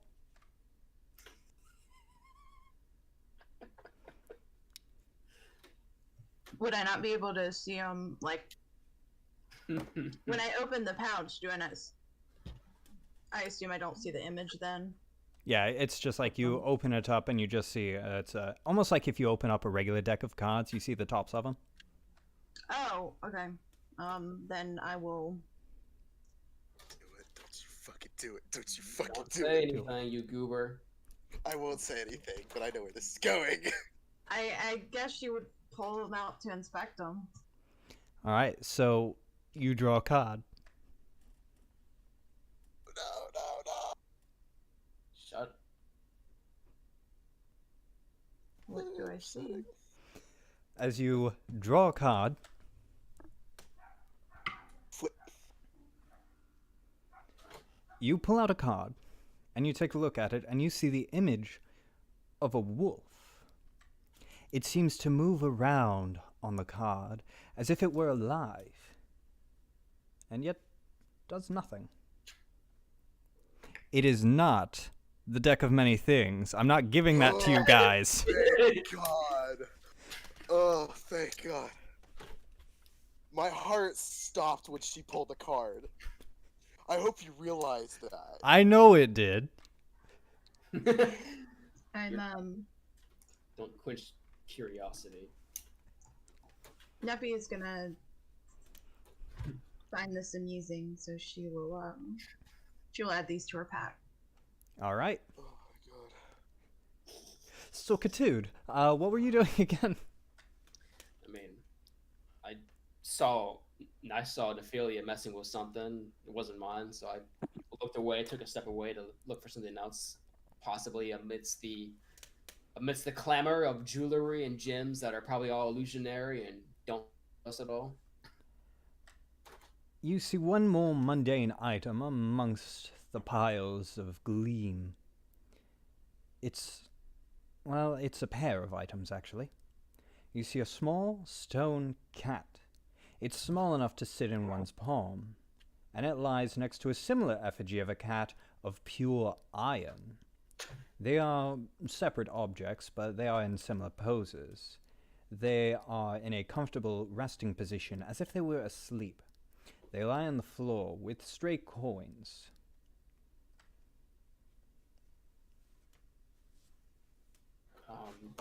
You said that they were about the size of your hand, so like what? Like this big? Roughly, well, a little bigger than that. It's like they could fit in the palm of your hand, so... What's it like? Is it like in a pile like of this gold? big. Okay, It's so- on the floor next to some stray coins. All right, Ketud's going to go ahead and pick up the iron one and look at it, inspect it. It's got some heft to it. Pure iron. You inspect it, and it is very well made. Looks like a cat. What kind of cat, you don't know, because there's not that kind of detail to it. Okay. Ketud will pick up the other cat with both of them in his hands and like look at them simultaneously and see if they like fit together somehow. The two of them are identical. The stone one is significantly lighter. They are identical, save for what they're made of. Hey, Nephylia, come here and look at this. What's the significance of this? Why would someone keep two? I mean, I'll admit, pretty well crafted looking, sculptures of a cat in all this glimmer and glamour. Do you think there's a significance to this, or what do you think? I think this is somebody else's belongings. Well, I don't know, but it can't hurt. Maybe we can hold on to it and find out who it belongs to. Kitty's going to go ahead and put both into his knapsack from the dwarf and Just don't get too attached to it in case we find the owner. No, yeah, I feel like it might disappear the second we leave this room, honestly. But anyway, Alastor, Bella, are you guys done over there? Did you guys find a way out, and you're running around in circles, or no? when he starts talking to them, I'm gonna go to the next item. That was the final item. Dun dun dun. Those little cats.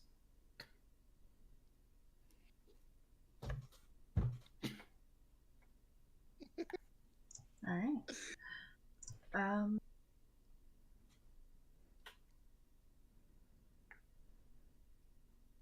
You hear from up above, Neffy, Alastor's mad at me. That's nice, dear. She's Well, gonna continue to. I'm not too happy you slammed the door in my face. I'm sure whatever he's mad about, I'm sure it's well justified. Neffy's gonna just continue to try and piece this together and. Hey, Seamus, what level are we at? 4? 4. Oh no. Dang it. What you doing? They want Bigsby's hand. Nah, I just wanted to be a bit spoopy, but I don't think it's too early for the spoopy yet. I mean, there's a spell that can take care of the vaccine on the wall. But They went fireball. not fireball, ironically, it's something else that could help. But Ketud does not have access to it yet. All right. I think it's at this point that Bella is going to reluctantly climb down from the wall and start trying to help out, and she's going to take her punishment, as it were. Right. Seamus, I'm gonna message you. Just give me an answer real quick. Sure. Alastor, you be nice to her now. While y'all do that, I'm literally gonna just let the dog go pee real quick. Yeah, go for it. I might as well get that too. I think this will be our last thing, probably. Hope not, but...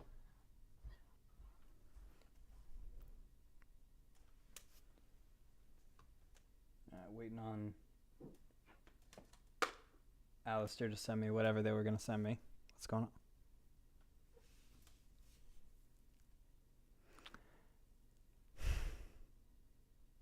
That was gorgeous. That was beautiful. Grade A content that was. Alright, what is Ash saying? No.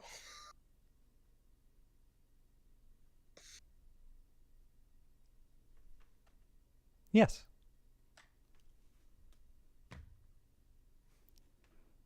Would you like to describe this?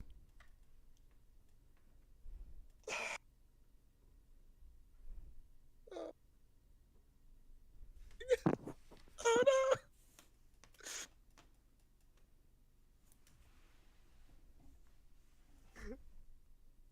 I'm sorry. I'm sorry.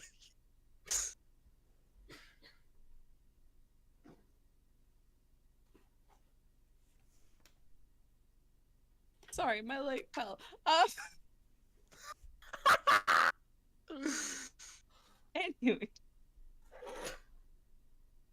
Alastor's just going to be very angry, and he's going to start explaining in regular common why you should not split apart from the party.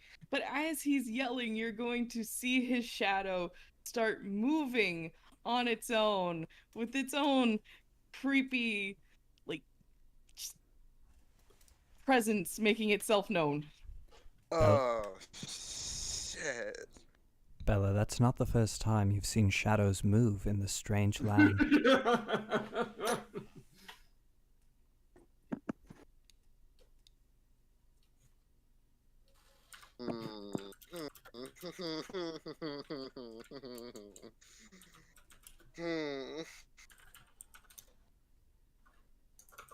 Bella is going to stare wide-eyed at Alastor's shadow. And she's going to look at Alastor and kind of point.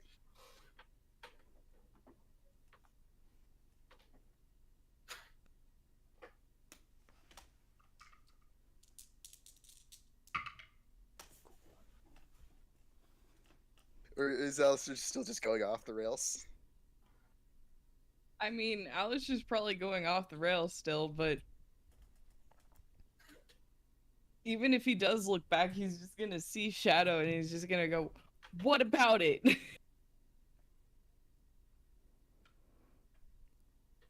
You hear coins starting to slide next to you, Alastor. Does Ketud start to see this? I assume you would notice. Ketud's gonna look at his hand and see if something's different. Oh god.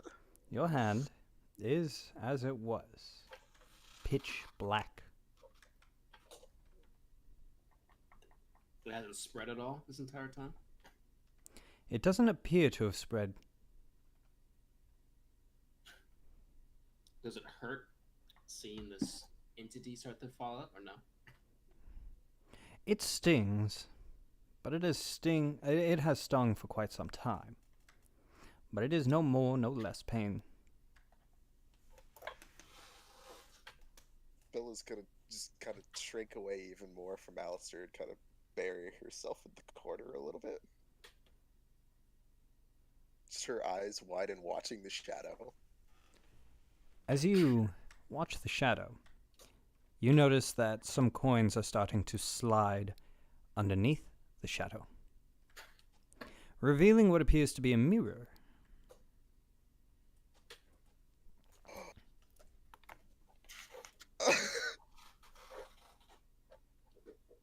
Bella is immediately going to bum rush past Alastor and try to shove the coins up in front of the mirror. Question, at any point, do you look into the mirror?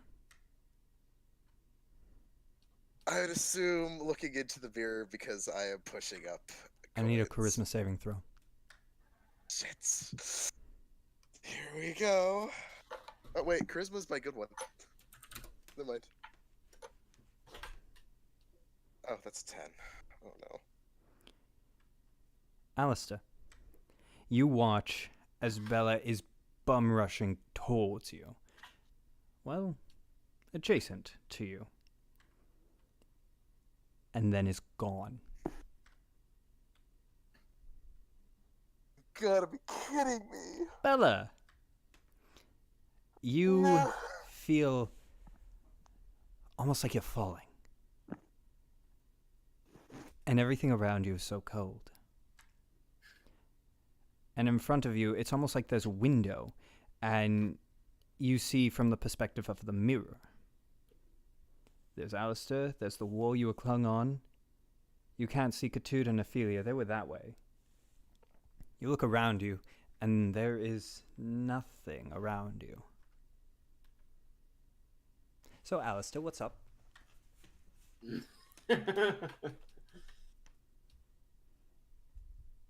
Well, I mean, he just watched Bella, after yelling at her, just kind of run past him and disappear. So he's very confused. And he's just gonna start looking around, trying to figure out what just happened. I think very quickly you would see looks like a quarter of a mirror exposed from the gold. That's right next to you.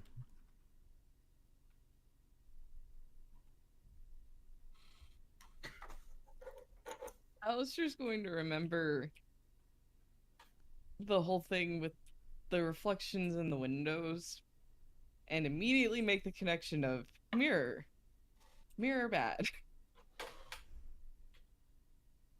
What the heck? Where did Bella go? Because Ketud was watching the shadow and... Into the mirror. What mirror? I can't see it. Bella's going to be banging on the quote unquote glass or mirror, as it were, to the outside. As you're banging on the glass, it's that familiar sound of banging on glass on your end, but there is silence on the other. That's scary. Alastor's going to make a very strong point of don't look into it. Don't. It's tempting. but don't. What was that thing behind you, Alastor? Ketud's like, What thing? the shadow thing behind you. Was that not you doing that? My shadow? Is the shadow there behind him anymore? His shadow is still there. But it's not like raising. Alastor? Seamus, that's kind of on you, mate. Like, Is how much Alastor you want me still to upset? I mean, he's flustered still. Like, Bella just kind of up and disappeared in the middle of him ranting.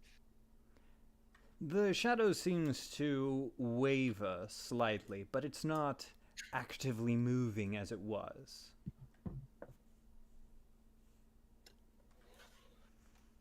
Ketud is just... He's going to kind of look at Alastor and kind of be a little bit wary of Alastor now, based on that, because he doesn't know what Alastor is doing. Alastor's just going to stare at the wavering shadow and just kind of, well, I'm a shadow sorcerer, so I guess this makes some kind of sense. What do you mean a shadow sorcerer? What are you talking about? I mean, I don't know what we're talking about right now. Nephylia! Get over here, the tabaxi's gone! Huh? The tabaxian is gone. It fell through the mirror. That's nice, dear. Wait, that's not What? normal. What? Why? Alastor was doing something to Bella, and now Bella's gone. I didn't do anything. I was just telling her to stop separating the party. I'm gonna get that. Well, no.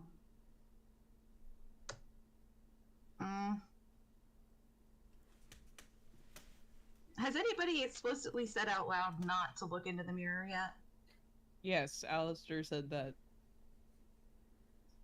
But you and I don't know about Towards the Nephi or towards... towards In me. general, But you and if I you don't know didn't about hear the it, mirror. if you weren't paying attention, you didn't hear it, so. Yeah, Nephi was distracted. That's why when Bella tried to say something to her, she just said, "That's nice, dear." I mean, if Nephi starts taking steps towards it, he's going to make sure that she doesn't look into it, so. Okay. Well, that would probably happen then. So, can't you just magic her back out? Or If you look into it, he gets sucked into it. I don't What know if you how just, many like- times it takes, but I don't trust it. what if we just like flip the mirror upside down and just shake it? Do you think she'll come out? Alastor just kind of puts his hand on his head and looks down and goes, "That's not how these kinds of things work." Well, how do you know No. how these things kind of work? Like, I've never You seen this do in magic as well as I do. You would know. I've never That's seen not one of how these these things things in work. my life before. You seem to be pretty well acquainted with glass and Well- mirrors. Well, what? Hey. Because this already happened before. Did we not establish that Bella disappeared and then reappeared and had no memory of all the things that happened in the middle? I thought we didn't say that. I thought what happened was that Bella left in the caves and then we caught back up with them. I don't I think you guys lied you my guys ass told us. off. Busted. You They guys know never told us. nothing. You guys explicitly had a conversation in the cave. And, like, Yeah, away from I lied to them. I lied to the two of them. we don't know about this. This is non-canon to us. So Alastor just spilled the beans about Bella. But we don't know what she's talking about. What are you talking about, Alastor? Now, Alastor.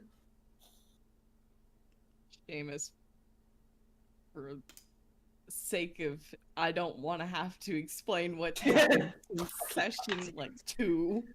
You don't want to explain it. TLDR. Looked Yeah, into sit a us window, down for like saw a 10 minutes. void. Looked into another window, Bella disappeared. Bella came back. In the middle was replaced by Reflection Bella. Alastor explains what goes on. We just sit there like For the sake of speed. 10 minutes later. That's some good lore. Neffy's gonna look down and then go, I'm not mad, I'm just disappointed. Thanks, Mom. Thanks, Bob. Hey, do I hear any of this going on inside? You hear the room? everything. Yeah. Oh my god.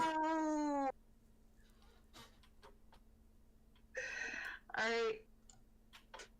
Neffy's gonna look over at Ketud and go, what about that? You just made that hand appear earlier and it can touch stuff. Can you just stick it in the mirror and pull them out? I can try. Snap his fingers, make the hand go to the mirror, and tries to like stick the hand into the mirror. He's like, you know how Perseus from, I forget what his name is. He's a Greek like mythology where he, like sticks at the shield and like looks at the mirror in the corner and like when he's cutting off Medusa's head, he uses the mirror of like some kind of innate object or looks at the corner of his eye and dumps the hand into the mirror. If that makes sense. Okay, so if I'm understanding this right, you're using something else to look back at the mirror? Well, if there is something nearby, yeah, like a big, like, shiny object that's There are reflective. a lot of shiny reflective objects in this room. Okay. Oh my I god. want to pick up the smallest, but still usable item in the room. You pick up a diamond the size of your thumb. Oh, that's- I fucking... Sorry. God dang it. Diddly darn it. You swore! Snickerdoodles, remember. Snickerdoodles. Yeah, I'll use that. Snickerdoodles. I'll use that Now diamond turn and into a drop diamond. my mirror. Does anything happen? So you use that to kind of see backwards. Looking into it, it's probably not how diamonds work, but dang it, I'm the dungeon master. That's how they work in my world. You see the mirror, and as your hand approaches it, you see Bella in the mirror. I think still banging on the glass. Mm-hmm. And your hand approaches and touches the mirror. It is a solid surface. All right. Ketud will use that hand then and turn over the mirror, so that way none of us accidentally, looks into it. All right. Right. And the mirror turns over. The back of it, it's got this wooden backing to it. May I ask, Post? Does Yes. the world around me shift? Not at all. It is still. There's nothing around you, but you are not in a dark void. It's almost a pale blue Ooh. with nothing save for the window in front of you. Okay. Alastor, can you see the mirror now? Is it flipped over? Alastor will look back and see it turned over, and from there, I don't know. Alastor, with your more direct view, you see that there are markings carved into the back of the mirror. Can I investigate these markings? Sure, you look at them, and they appear to be words. As I recall, you speak common, abyssal,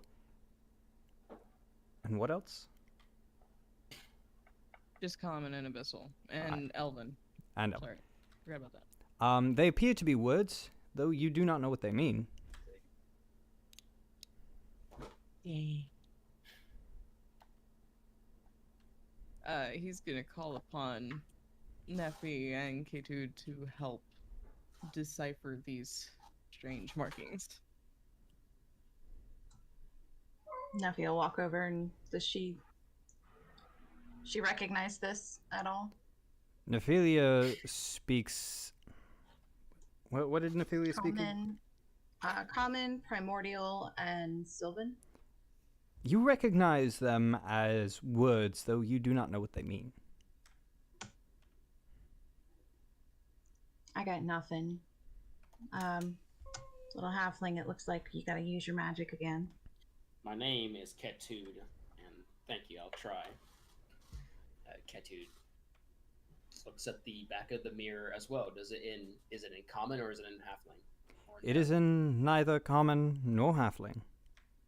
Although it is in a script you recognize, though you do not understand. This is a script that the cultists would use. This is a script that the dragon would use. Though I don't think you ever learned to read it.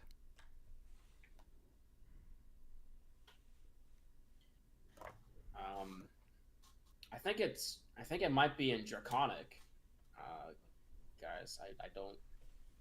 I picked up on a few words from the kobolds, but I don't recognize this immediately. Give me a second. Katie's gonna go ahead and use his eyes of the Runekeeper to look at it and read it.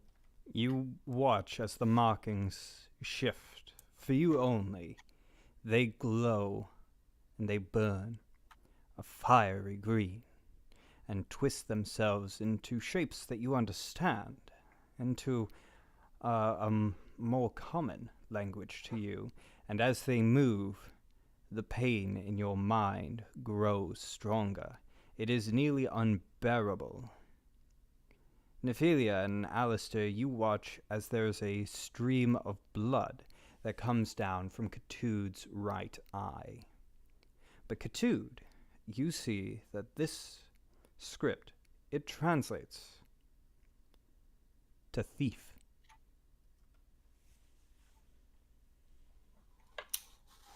It hurt. Hey, you made a little mess there. A little mess. Yeah. That's compassion. Yeah, don't worry about me. The only thing it says is it just says the word thief on it. I think it might be some kind of, I don't know, some kind of holding or punishment intended. I don't really know how to. It doesn't say anything else, such as how to get Bella out. But why would it trap? Hold thief? Wait a minute. Ketud's gonna put down the diamond. He's gonna put down the cow. All right. And any item that he has on him isn't from the treasure room. Okay. All right. And he's gonna very carefully peek over the lip of the mirror and see if he can see Bella, like just very tenaciously. You do see Bella. Does anything happen to Ketud? Nothing appears to happen to Ketud. I'm going to wave at Bella and see if Bella responds. You see him wave. Bella is just going to look at him, and it is going to back away from the mirror, and she's going to run up and shoulder barge it. You see this. Hey, question. When Bella got sucked in, did Bella still have all of her items on her? As a matter of fact, she did, and still does. You've given me an idea. Bella, I don't know if you took anything, but maybe you should let go of it. Bella If you can hear us, I don't know if you can hear us, but if you took anything from this place, you might want to let it go. Bella is going to scrounge through the gold and just pull it out and just try to push it through the mirror. She's gonna slam it up to the mirror's wall. You watch as coin after coin slams into the mirror, and promptly slides down. It lands on kind of a pseudo floor, like you are in a void. There is nothing, but you're standing on a floor, kind of. And now there's gold laying on that floor. Okay. Bella is going to try to push back through the thing again without any of the gold on her. You attempt to force yourself through the window, yet the glass does not budge. Well, it was worth a shot. Alastor, do you have any ideas how I was able to look in the mirror? Either the mirror is saying thief because of this room, or it's a thief because it's Bella for some reason. I don't know if Bella has something to do with this. What do you think, Alastor? I didn't steal shit! Of course, nobody hears this. Alastor's at such a loss right now. He doesn't know what to do. He's just seen his shadow decide to up and do stuff, and now Bella's in a mirror, this marked thief, and he's just kind of at a loss. Like, he doesn't know what to do. Bella has decidedly gone and said, okay, I don't know if any of the others are capable of helping me. I'm gonna go for a walk. All right. Out of curiosity, do you leave the gold? Yes, I do. Okay. Everybody else, you watch as Bella decides, screw it, I'm going for a walk, and promptly turns around and starts walking. So we all see the mirror now, right? Yes. Okay, because Wait, I where are you going? thought I was the only one looking at it. Alright, sweet. Anywhere that could help me. You can't hear her. anywhere- Yes, It's I'm talking. saying- You see her throwing her hands up in the air like, yes. This is very exasperating. Very. And Bella, so Bella, you dropped all of the gold. She nods. Wait, Bella, you can't hear her. Oh, wait, no. Yes, I'm sorry. Bella, you can hear her. Yes. My mistake. Bella nods as she is walking away.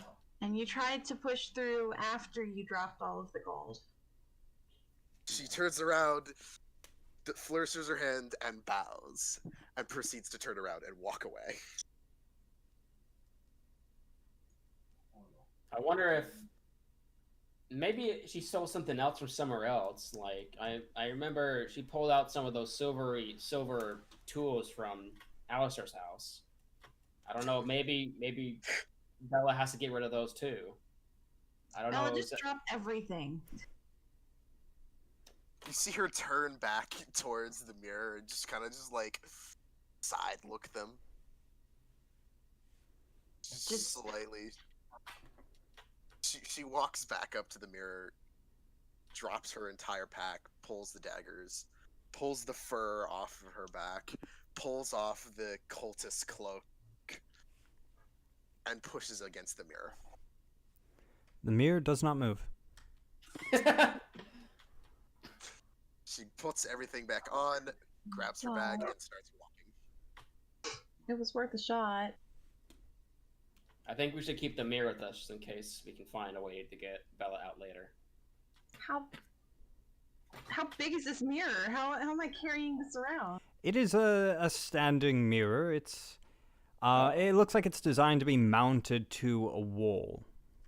I thought it was like a small hand mirror. No.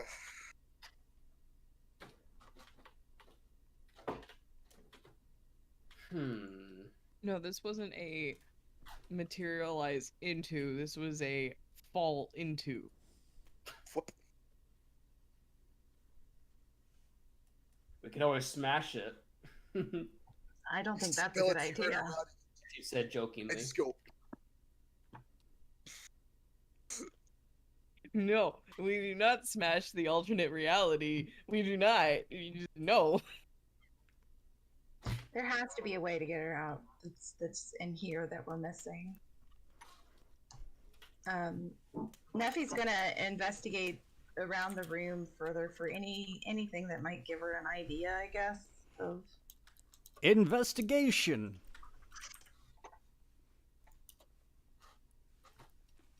Smash the mirror. Let's see.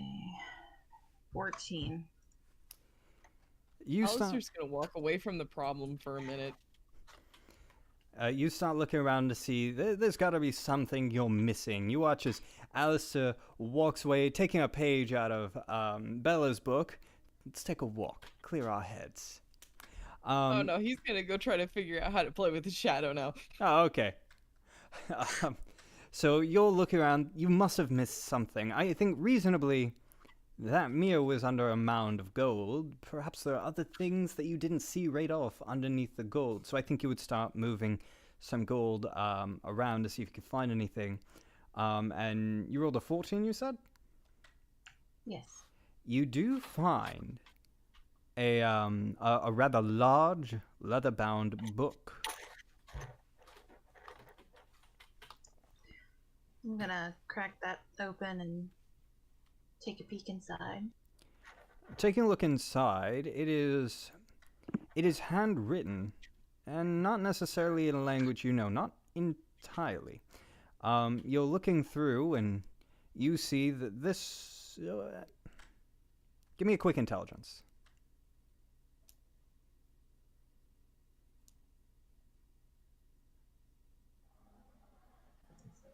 Intelligence is... Fuck. Oh, sorry, I did it. Swore! Swore! 11. That's 4. alright. 11 snickerdoodles. Alright. It's not a high check for this. You understand about half of this book. You piece together that the script looks identical to what's on the back of the mirror, so it's probably the same language. But this is designed to teach people who speak that language the common language.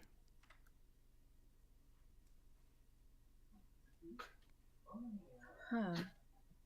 What did you find, Nephi? I'm gonna pass it over to Ketud. Kid's gonna look at it, but not read it. I think you could probably put the same 2 and 2 together.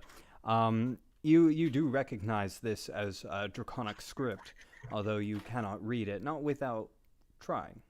And I think you can put together this is designed to help those familiar with the draconic tongue understand the common tongue. Ketud will shake his head and say that I don't think we can use this. I mean, it might be useful for later on for translations, but I don't know if we can use this for right now. I can try to read it later, but I feel like if we do anything else, I feel like we should try to take a short rest real quick and try to clear our heads and think about this. And I might have to pray to a certain deity to stop giving me migraines. All right.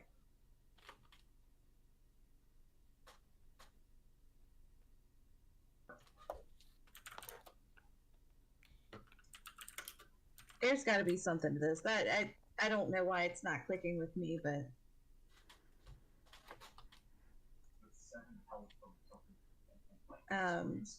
she's gonna take the book back from Ketud. And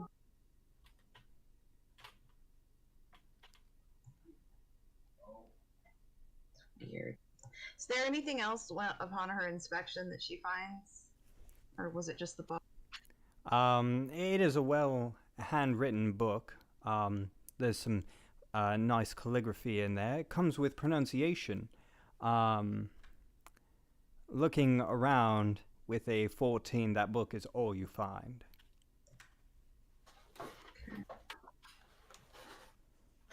If you don't mind, could I have that back so I can try to read it later? You're not reading it right now. Yeah, I don't see why you need to read it, though. Since you physically cannot.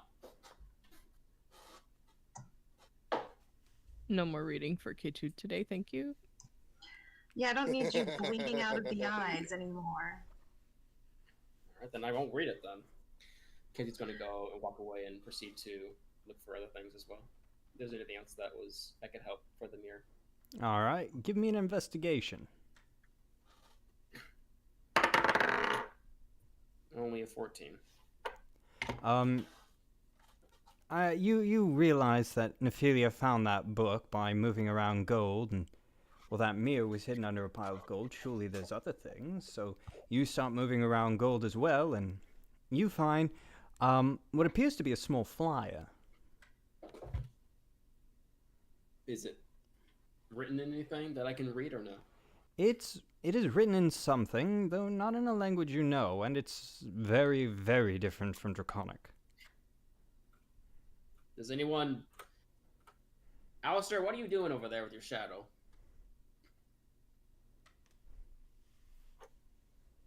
I don't know, Seamus. How far am I getting with this? What are you trying to do? Trying to figure out how to make it do the thing again. Give me a charisma check, since charisma is how sorcerers do magic. Yee. Is it really? I thought it was intelligence. No, wizards is intelligence. Charisma. Oh, that was a good one. That was an 18. So you figured out how to put a boater hat on it, or the shadow of one anyway, and you gave it a cane, and you're trying to make it you're trying to make it dance. You're getting there. You're kind of humming to yourself, "Hello, my baby, hello, my darling." What? While he's going over to talk to Alastor, and this is all occurring, Nephi's gonna be looking, like thumbing through the book to see if she can find anything that shows her how to say thief, or like if there are any keywords in there that might help her pronounce, like, I don't know, like a magic word. Give me an investigation, but I want you to add your intelligence modifier.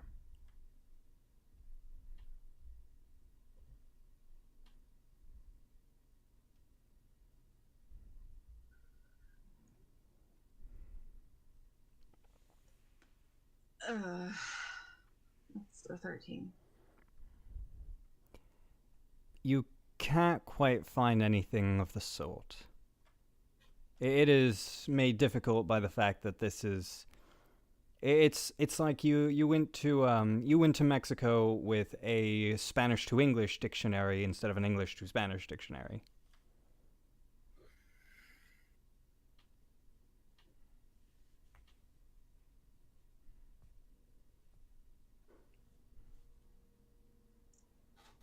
Ketud, you were calling out to everybody, right? It's going out to Alastor, and I was holding up the flower and seeing... Yeah, sorry. Now that I'm done dying, thank you, Seamus. You're welcome.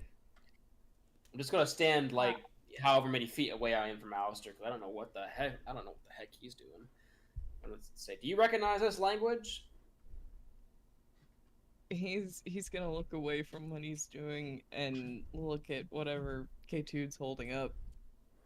You see a flyer. It's got a very free-flowing, almost whimsical script.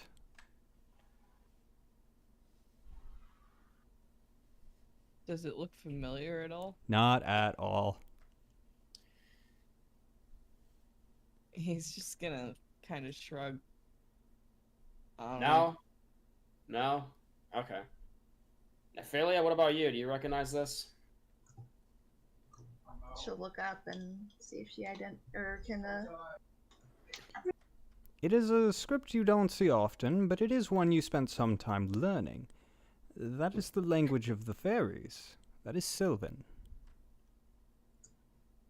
What on earth? I'm gonna reach out for the flyer to try and read it further. Ketud will give it. You grab the flyer and you take a look at it and you read it, I assume. Yes. And you start reading it, and it reads, "Good afternoon, and thank you for your purchase. This is a brief description of magical items and how they work, and specifically how your recent purchase works." And it goes on to explain nothing that you've found. It's talking about an orb made of crystals, but you don't have anything like that. But it does say something interesting. It does say that many magical items have words that make them work, command words of sorts, that need to be said appropriately in order to activate them or to deactivate them. I knew it. I knew it. I'm gonna pull the book back up and walk over to Ketud and kind of like slap it in his hand and say, I don't know what you need to do. You don't necessarily need to do the brain bleed, but there's got to be a buzzword in here that'll get Bella out. Ketud, okay, so not translating the word of draconic, right? Can Ketud pronounce a draconic word without translating? Does that make sense? So, interesting enough, I did mention that there was pronunciation in this book. The pronunciation is for both languages. Okay, so Ketud was going to go ahead and look up the word. He's going to try to find the common word to stop, to release, common word to open. He's going to look up these 3 different words in common, and he's going to try to look for the draconic word and see if he can. All right. Give me investigation with advantage because you don't understand draconic, but you kind of do. It's. I've been You've been around it enough. One last one he wanted to do. He wanted to look up the word thief as well. Okay. And that will be that. And you said advantage, so what is that? Roll the d20 twice. Take the higher number. Okay.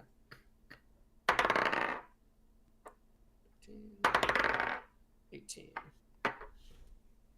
And what was it? What's the modifier? Investigation. I believe that's wisdom. Okay. What's my wisdom then? I think it's wisdom. The modifier should be intelligence. Oh, it's intelligence. Intelligence modifier then. I hit my microphone. So then not wisdom, because wisdom would be an 18 because I have a +0 modifier, but intelligence would be a +2, which would be a 20. Okay, cool. So 20. Okay, cool.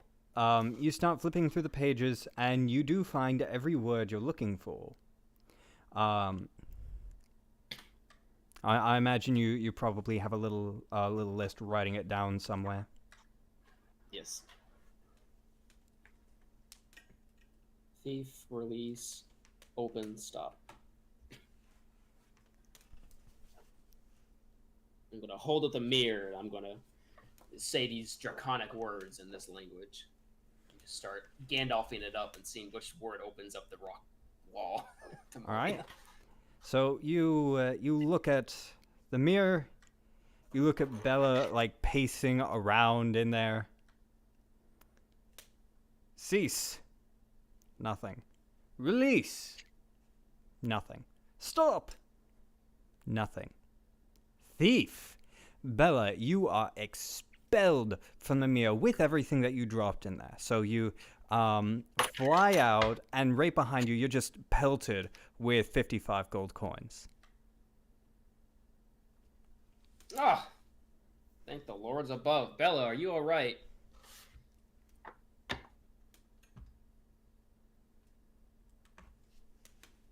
Mike's muted. I hate this place. At least you got to keep your coins. She's gonna look very slowly at the mirror. Dust the coins off of herself. Leave the coins, and she's going to walk right up to the mirror and smash it. Okay. You punch the mirror? Yes. Alright, you punch the mirror.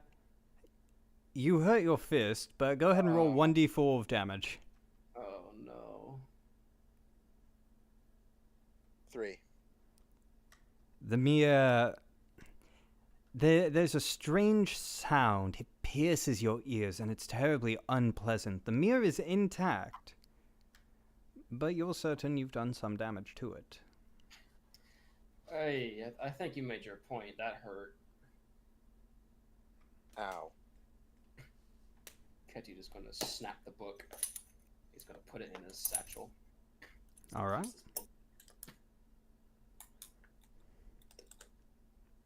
Bella's going to walk away from the mirror. And so you do. For those of you watching at home, that is called a mirror of life trapping. Bella is going to proceed to walk up to Alastor.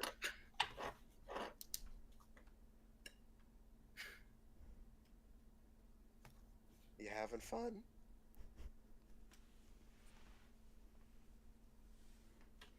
Because she's seen Alastor playing with the fucking shadow the entire fucking time. She's just been watching you. You having fun? She kicks Alastor in the shin. Oh. Was trying to save you, and you go and play with shadows. But he's fun. He's still dancing. Oh yeah. Speaking of shadows and mirrors and apparently lies, why did you keep that from us, Bella? And Alastor, what was the reason for that?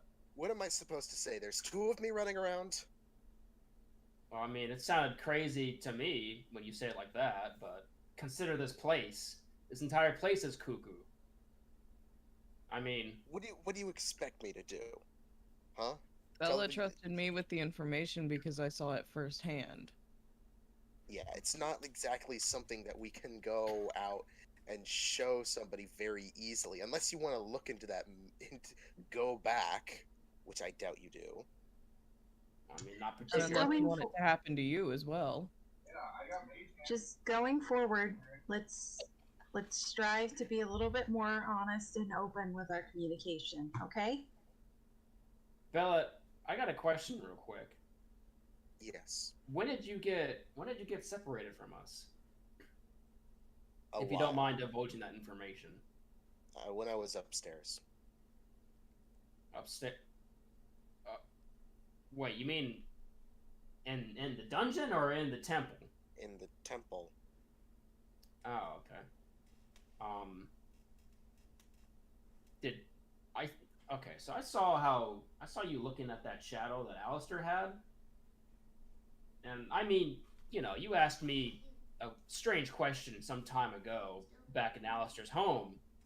And I'm kind of wondering about this. Did you see we're something live. when you walked? When you Love went you. away, did you see something? Because Oh. I went Hang down on, into we're the cave. I almost went done. down and I went into the Love you. caves. Okay. All right. And you didn't see anything like shadowy, like what Alastor was doing over there? What Alastor was doing. I mean, I presume that was Alastor. I don't know. You had I thought that What are the you mirror- insinuating? well, I thought that the mirror was gonna poke out because of your damn shadow, and that we were gonna have 2 of you running around. oh. So, Alastor, Yeah, I kind of figured that one out, but you had gotten pulled in before that, so I didn't understand exactly what was going on.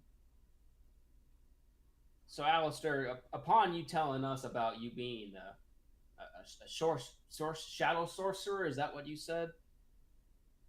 Yes. You remember when I was in your place, in your home, in your basement? Yeah. I saw something down there that looked a lot like your shadow. and I frankly don't want to talk about it because of how frightening it was. But this shadow thing, it seemed to like almost know me, as if it had, met me, or somehow I had met it, almost. And I'm asking you, as a shadow sorcerer, did you ever like do any strange rituals or any, concoctions or whatever you might call it back at your place in the swamp? Um, I mean, In my I don't mother's know if this home? is. No, I left there as a child. Oh yeah. So then you My haven't mother seen died any. when I was maybe 10, 11. Okay. Well, I don't know what happened down there. It's been seems like forever ago since I was down there. I At the same mean, time, it you feels went like it any was further yesterday. than if you Hmm? went any further than 5 feet into there, you went somewhere completely different because there should have been nothing but a tiny crawl space down there where offal was tossed after carving animals. Uh-huh. Well, maybe we shouldn't be estranged from each other like Alastor's been trying to tell us for some time now, because we keep coming across strange and mysterious entities, and I mean, I've gone by myself once or twice. Bella has, and we almost lost Bella, apparently. If we lose one of the more, I guess you could say, level heads of the group, we may not return at all. Can you not wield underhanded, like? What are you saying? I'm talking about Wow, myself. it's almost like I've been right this whole time about stop splitting up the party. Ketu's just trying to agree with you. That's all Ketu's trying to do. Ketu's going to just like. I did not say that in character. That was Yeah. just Ketu's going to be like, I don't know what happens when we split the party, but obviously it seems that bad things. Exactly, bad things seem to happen, and Ketu's gonna hold out his hand and show the black hand. What the hell did you do? I don't know. I touched something. I touched some kind of candlelight back at Alastor's place, and now I have this. Is this the first time we're seeing that? Yeah. Yeah, it is. Alastor, do you know what that is? It kind of stings every now and then, and I've been having trouble going to sleep for some time now. You haven't had a chance to sleep.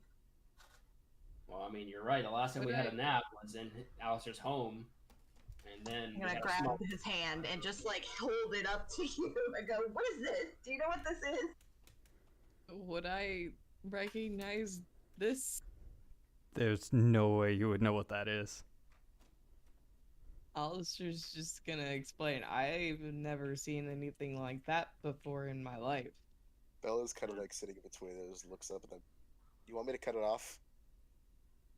No, Maybe. preferably not. I can still use it. But I thank you for the suggestion, Bella. I appreciate your consideration. While valuable input, I do not think that is the solution to this.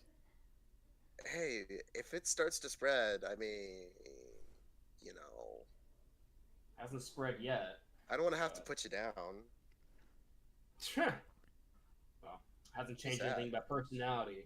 Honestly, I'm more worried about the shadow sorcerer than anything, and Ketu's just gonna like give out a chuckle, but I don't want to do chuckle. I can't do it right now. Can't roleplay that. Ketu's gonna just like, all right. So here's the deal. I have this massive headache right now. All right. Reading that book and a few other books and novels and letters in this place has given me quite the migraine. Can we take a few hours and just give me a break? Short rest, if you will. Let me just rest and pray on this a little bit or something. I don't know. I need a long rest. Yeah? Are you kidding me? I need like a good night's sleep for once. Are we talking in real life or in the game? Because I could use both. I mean, same, but I mean in game. This entire game, we've taken one short rest and one long Yeah, rest. I don't. Yeah, officially, we have not taken a good long rest. I mean, granted, we died midway, and we can presume that.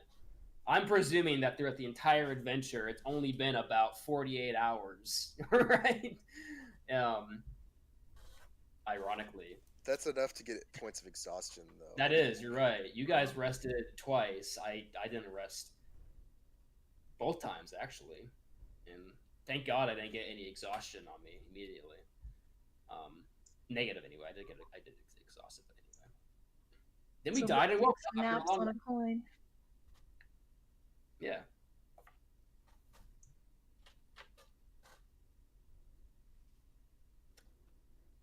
Are we Long really rest? about to sleep Yeah, in this little treasure room?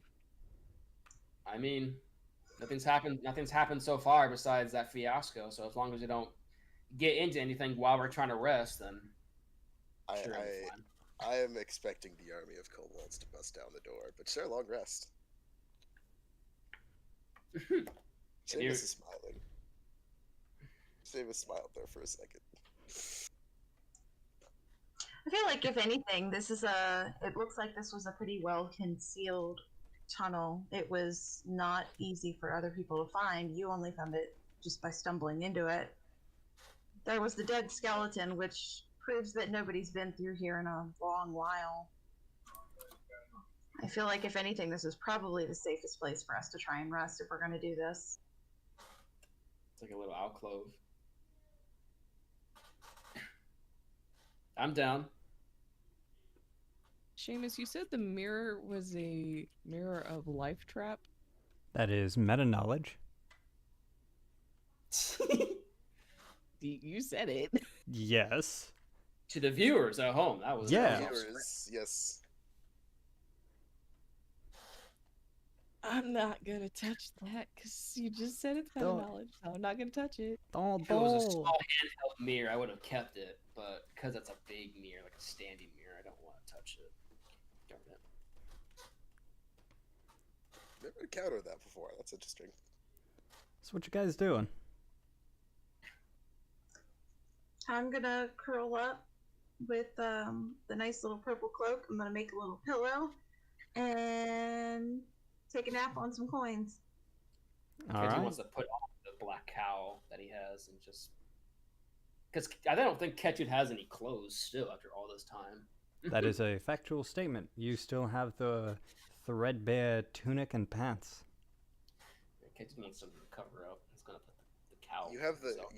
you have a purple cowl that I gave you from the. Yeah, it smells kind of bad, though. It smells a little bit It draconic. smells like, Some bad memories to that smell. it's like Honestly, I don't want to wear this for any longer than I have.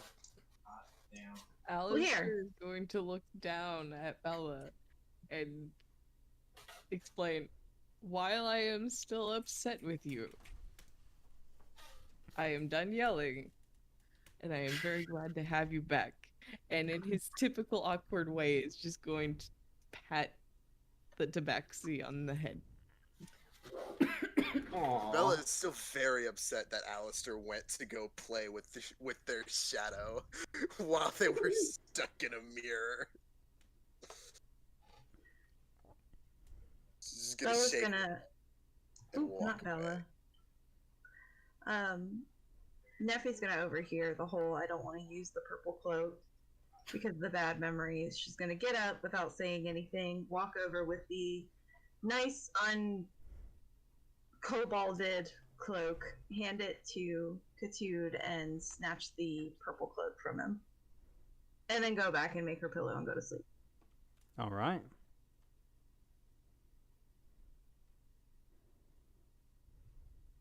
Bella's gonna Now go you're over to the kobold free. door and is going to pop it open a crack and look out into the hallway. You look out in the hallway, and there is a skeleton slumped against the wall, some broken beams, and the hallway is otherwise empty.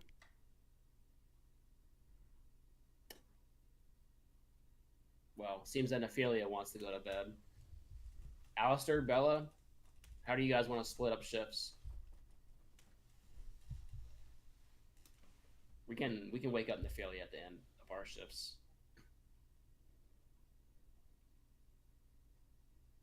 Alastor will take first shift. He doesn't mind. Okay. Bella is going to take second shift. All right. I'll take third, and then I'll wake up the Genasi when we're all ready. Okay. Yeah. All right. And so the heroes settle in for a night of rest. And that is where we will continue next week.